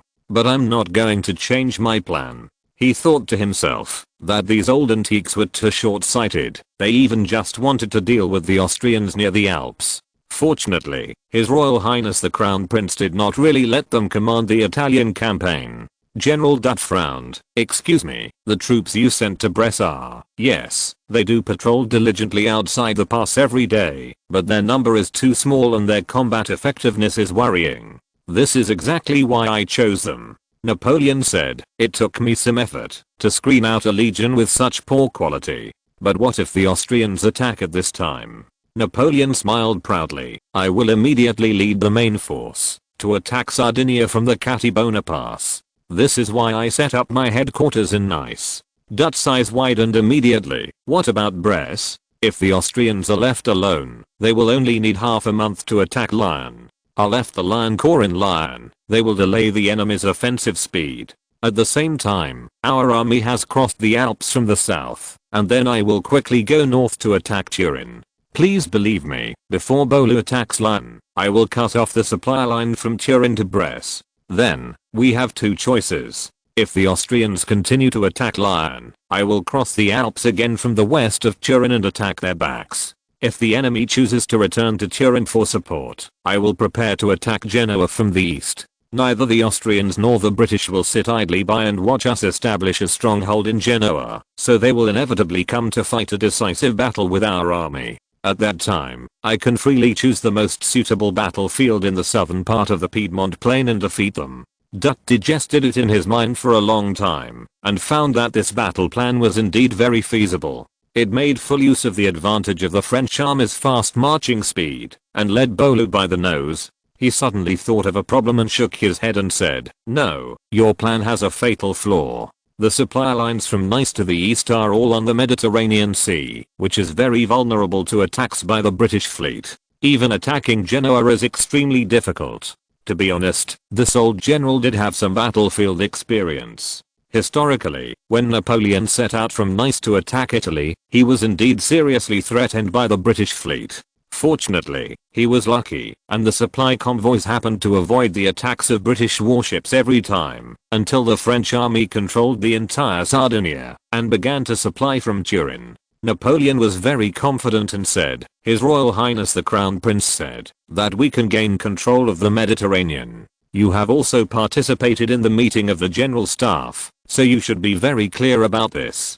Dutt thought to himself, that was probably the Crown Prince's way of stabilizing the army. Do you really dare to make a battle plan based on that? It was normal for him to have such an idea. After all, Britain had dominated the ocean for a long time, and the French subconsciously lacked confidence in challenging the British fleet. Historically, the British Navy did annihilate the Franco-Swiss-Dutch fleet in the Battle of Trafalgar and completely controlled the Mediterranean. But this time, the French had steam warships. It was still unknown who would control the Mediterranean. However, Dutt only hinted to Napoleon that the British Navy would definitely pose a threat to his supply line, and asked him to prepare in advance, and then he left reluctantly. 14 days later, Napoleon appointed the Moulins Corps commanded by Henri as the vanguard, to prepare to cross the Catibona Pass. He personally led the Corsican Corps, the Jubbat Corps, and Marmont's artillery battalion as the central army. After the Moulins Corps controlled the other side of the pass, they immediately attacked Cuneo in the southernmost part of Sardinia to the north.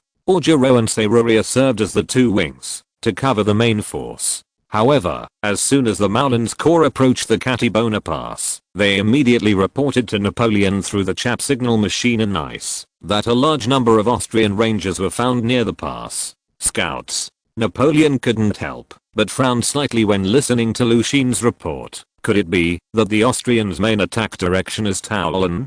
The more he thought about it, the more he felt that this was possible, and he immediately lay on the map to check the position of the corps. The Central Army was still 20 kilometers away from the Catibona Pass, and the corps on both wings were also separated, so Bolu might have only discovered the Moulins Corps. He immediately made a decision, and said to his brother, "Order General André to retreat immediately, after fighting the Austrians. Order Augereau and Serruria Corps to shrink westward as well. Let the rabbits come out of the holes, and we will release the hounds." Chapter 748 Chaos in the Southern Netherlands. At the same time that Napoleon left Paris and headed south, in a coal crushing plant in the Wallonia region in the southernmost part of Brussels, several Dutch-speaking workers were gathering in a corner during lunchtime, whispering something. A middle-aged man with large paws glanced at the supervisor in the distance nervously, and said with his head down, "Why do we need to use guns?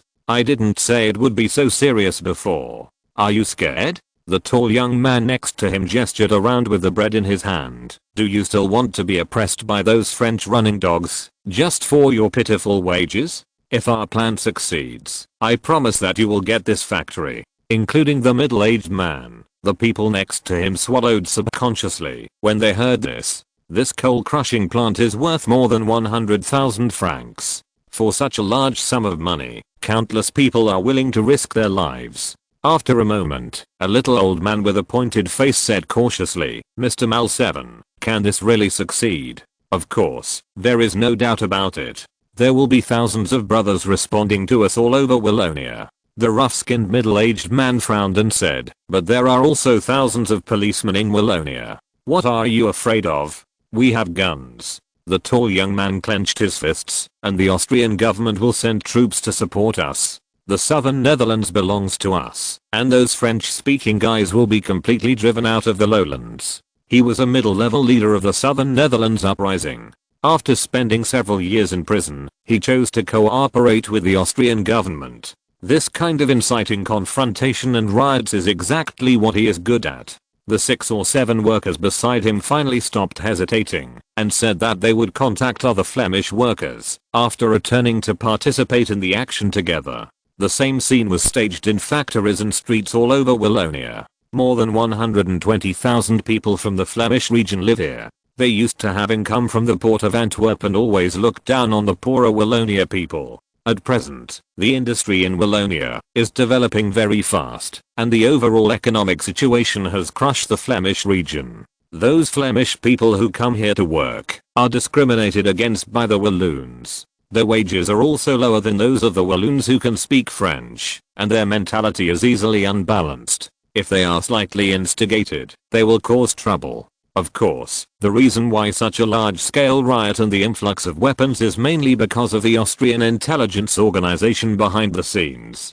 More than 10 days later, Mao 7 led 60 or 70 thugs to surround the Chamber of Commerce building in Hall early in the morning and demanded that the town administrative committee come out and surrender immediately. Behind them, many Flemish people came one after another to participate in the riot. However, until they rushed into the Chamber of Commerce building, they did not encounter any resistance. There were only some low-level clerks here, and the top leaders of the Chamber of Commerce seemed to be scared and hid. At the same time, large-scale riots broke out in Wavre, Landen, Art and other places on the north side of Wallonia. The thugs quickly controlled the Chamber of Commerce, which is the administrative agency, and announced that the local area was incorporated into the Flemish region. It was not until 2 days later that the Walloon police, who were rumored to be very powerful, appeared in the riot area, but they only confronted the rioters from a distance and had no intention of taking back the Chamber of Commerce building.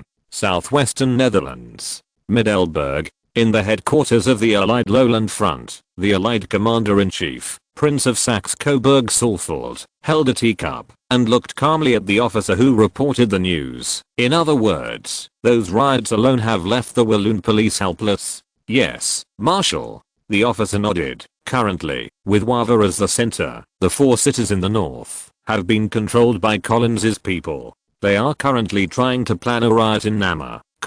An uprising. Henriks Collins was the person responsible for inciting the riots in Wallonia. Prince Coburg gestured to the staff officer beside him. What are the recent movements of the French army? The latter immediately said, a week ago, the Terrell Corps arrived in Lille. At present, there should be 7 infantry regiments and some artillery there, with a total strength of about 12,000. Prince Coburg nodded, took a deep breath of tea, and smiled. It is too late for the French to rescue Wallonia. The main force of the coalition forces, more than 25,000 people, are on standby in Antwerp in the north of the southern Netherlands. It will take less than 2 days to reach Brussels. It will only take about 5 days to reach Namur. The distance from Lille to Brussels is more than 65 miles, or about 105 kilometers. If the preparation time is added, it will take about a week to arrive. Baron Paul Davidovich, commander of the Dutch Corps, who was sitting on the sofa opposite, reminded him, Your Highness, if I were French, I would definitely choose to abandon Brussels and rush directly to Namur for defense. It doesn't matter. Prince Coburg waved his hand, looking very confident. Our army is still closer to Namur. Moreover, if the French really arrive in Namur before us, we will immediately turn to attack Mons. Baron Davidovich thought for a moment and nodded. Mons is on the west side of the Wallonia region and borders Lille, France. If the coalition forces pass through Mons, they will be able to launch an attack on Lille, a major city in northwestern France. Therefore, even if the French reach Namur ahead of time, they must rush back to rescue immediately. The coalition forces can then conduct sniping in the Charleroi area. At that time, the French army can only be supplied from the east side of Luxembourg. The logistics route is hundreds of miles long and is threatened by being cut off by the coalition's Rhine front at any time. He looked at Prince Coburg and smiled. It is indeed as you said. The French can only choose to abandon the southern Netherlands. In fact, giving up the lowlands is a very reasonable tactical choice for them.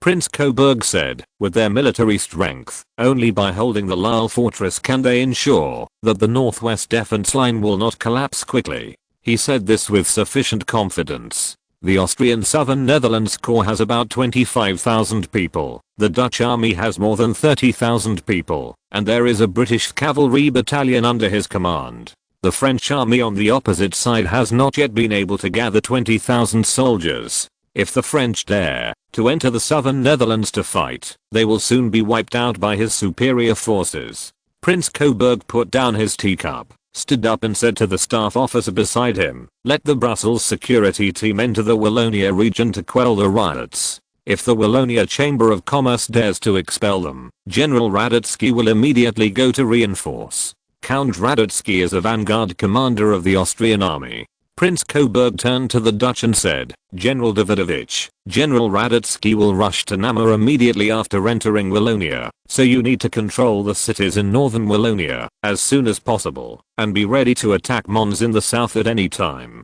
Yes, Marshal. If you're listening to this novel on a channel other than Fanfic World, it means they downloaded and uploaded it without effort. We cordially invite you to visit our channel, Mundo Fanfic Novelos. There you'll find the original version of this story and you can explore many other novels of various genres. We're waiting for you to immerse yourself in a world of incredible novels.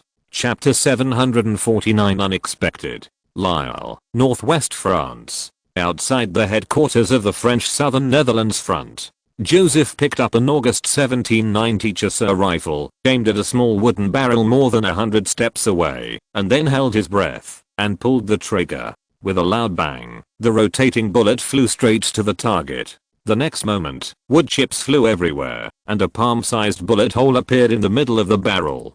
Joseph looked at the barrel in the distance with satisfaction, raised his musket, took the gunpowder bag from Emin, poured it into the muzzle, and then stuffed the lead bullet into it, and knocked it hard with a cleaning rod. The loading process was very easy.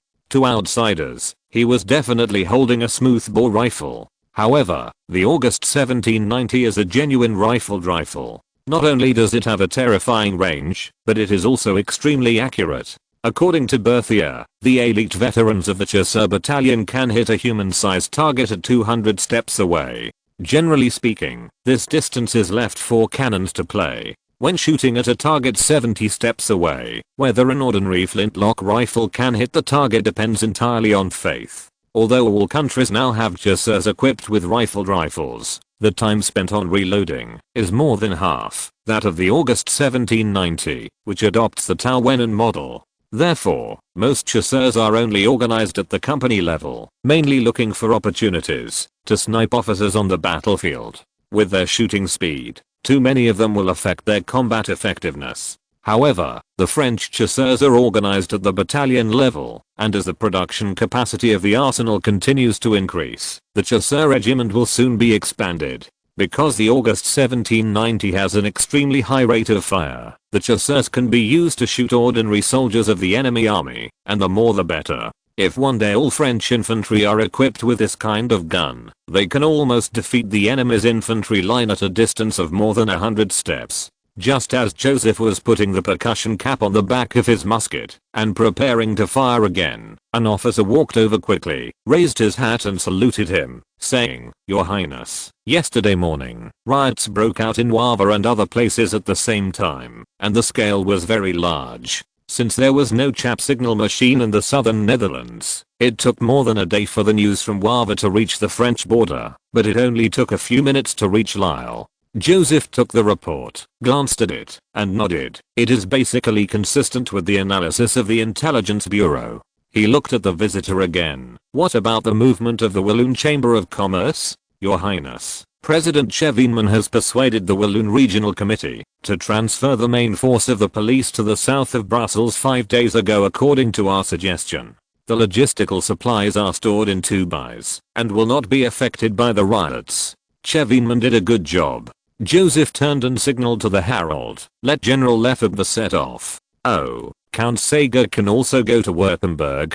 "Yes, Your Highness." Lefebvre led the Royal 4th Infantry Division and 2 skirmisher regiments, and was still waiting in Artois. This was also the reason why the intelligence obtained by Prince Coburg showed that the French army had only 12,000 people on the border of the southern Netherlands. However, Lefebvre's troops had made sufficient preparations and would use wooden tracks to transport all the soldiers' personal belongings. Not only would the soldiers march empty-handed, but they would also be able to take turns riding in horse-drawn carriages, so it would only take 1 day to get from the rear of Artois to Lille. As for what Prince Coburg said, it would take a week for the French army to reach Brussels, that did not exist at all. At the marching speed of the corps directly under the general staff, 100 kilometers would only take 3 days to complete. And Count Sager, assistant to the Minister of Foreign Affairs, would conduct intensive diplomatic activities in the southern German states, denouncing Austria for violating the agreement and brazenly sending troops to invade the Wallonia demilitarized zone. Historically, Joseph would certainly avoid the lesson that Emperor Napoleon did not pay attention to diplomatic details and relied solely on violence and recklessness. Many times, standing on the moral high ground seems useless, but it is often silent and can even change the situation in the whole of Europe when it works. In the north of Wavre, hundreds of tents suddenly appeared in a dry river valley. Although there are no flags around the tents, there are always 300 or 400 people with flintlocks patrolling nearby. Next to a tent, Borgia took off his hat, looked at the bright sun in the sky, and sighed to the round-faced young man leaning on the hay on his left. It seems that I can't go back this week. It's my turn to go to Paris for training in 5 days. Why do I have to conduct field training at this time?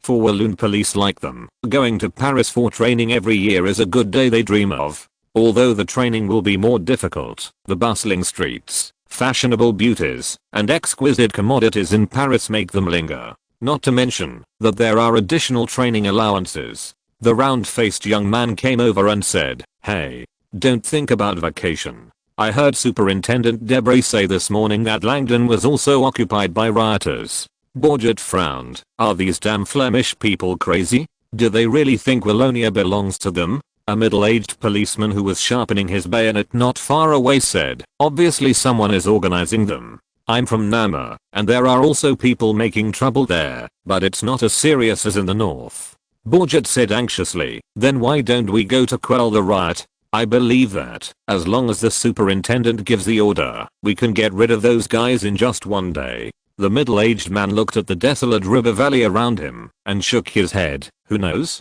I heard that even the police stations in Mons and Langley have been emptied." He was not wrong. At this time, most of the police in Wallonia were concentrated here, with more than 4,000 people. Only a small number of police officers remained in the jurisdiction to deal with the rioters. The round-faced policeman looked around, and then lowered his voice and said, "Do you think that the top brass of the police department are colluding with the Flemish people?" "What nonsense are you talking about?" Borgia shouted. "Then why field training at this time, and double salary?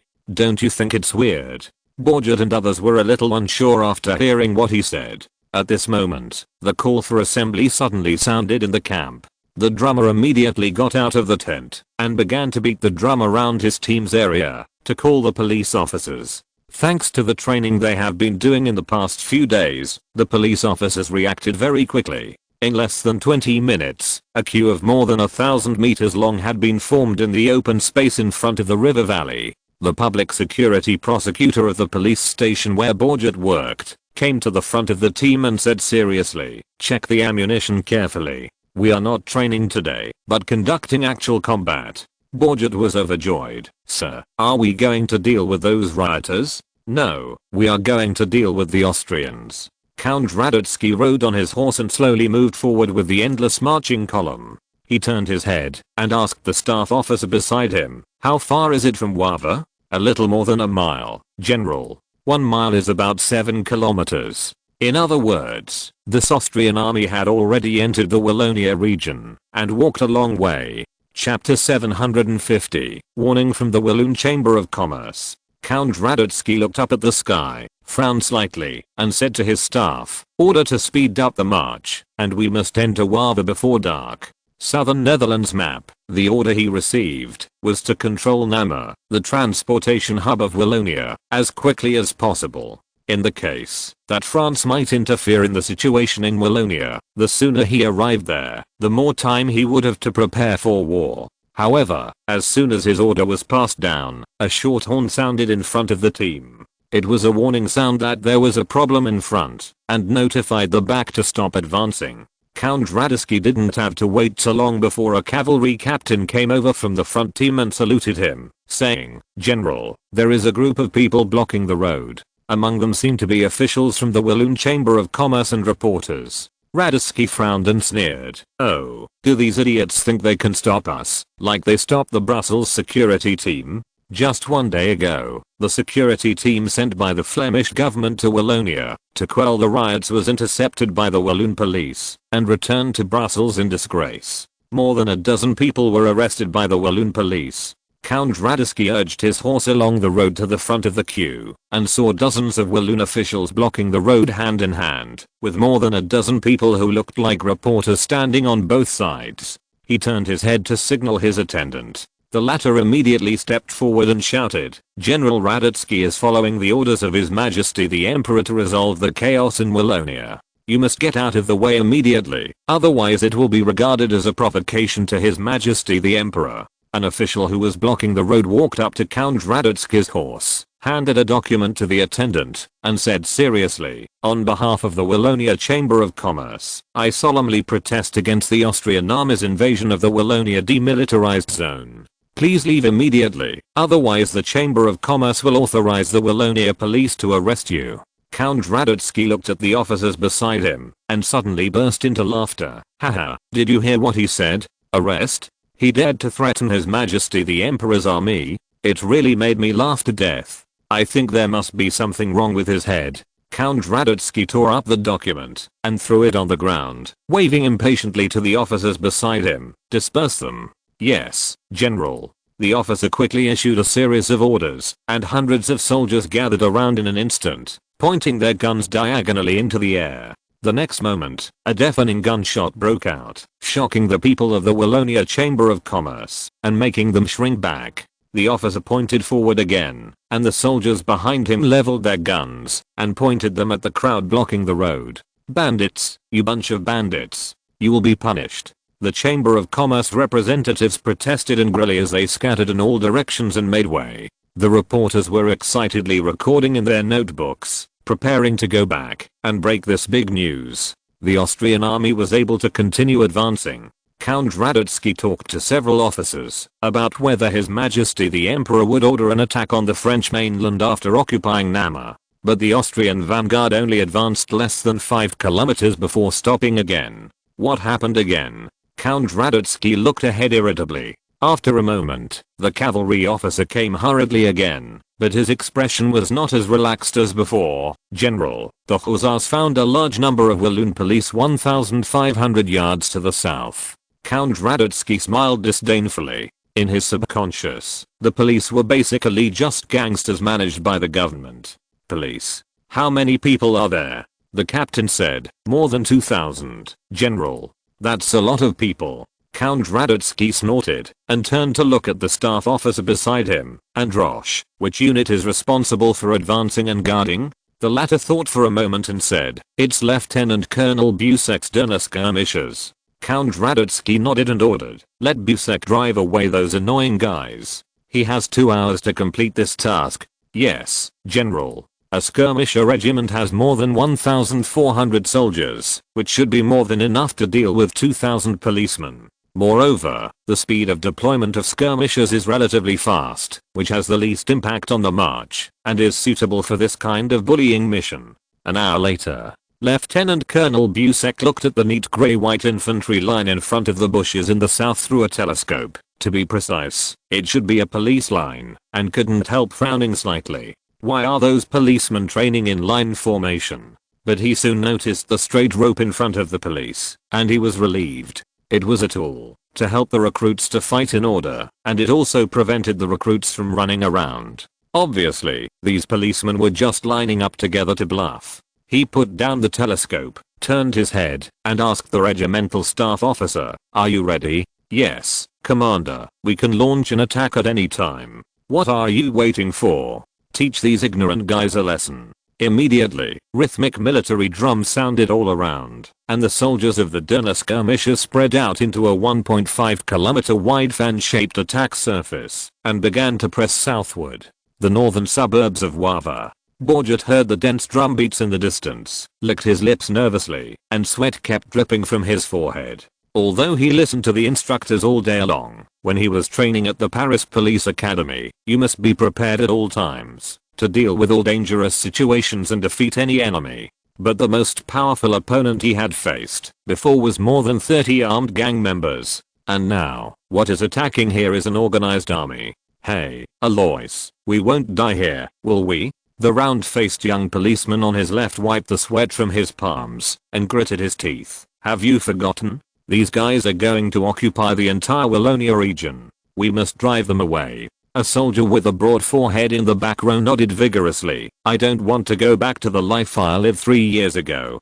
Damn Austrians. His words caused the surrounding soldiers to nod in agreement. That's right, in the past, under the rule of the Austrians, Wallonia had no decent industry at all, and the taxes were very heavy, and life was poor. In the eyes of the Flemish who own the port of Antwerp, they are just a group of poor country bumpkins. It was not until 3 years ago that France and Austria signed the demilitarized zone agreement in Wallonia, and a large number of French businessmen began to pour into Wallonia to explore coal mines and invest in factories, and it quickly became rich. Even people from the Flemish region came to Wallonia to work. Most of the family and friends of these policemen relied on the newly built coal mines and ironworks to live a good life. They knew very well that the Austrians suddenly sent troops not to help build Wallonia. Instead, they wanted to take away everything here. They must protect this new life for the Walloons. End of this chapter. Thank you very much for reaching the end. Don't forget to like. Looking for more exclusive content and immediate access? Subscribe to our Patreon. Remember, every like, subscription, or donation encourages us to continue. Thanks to everyone. See you in the next video.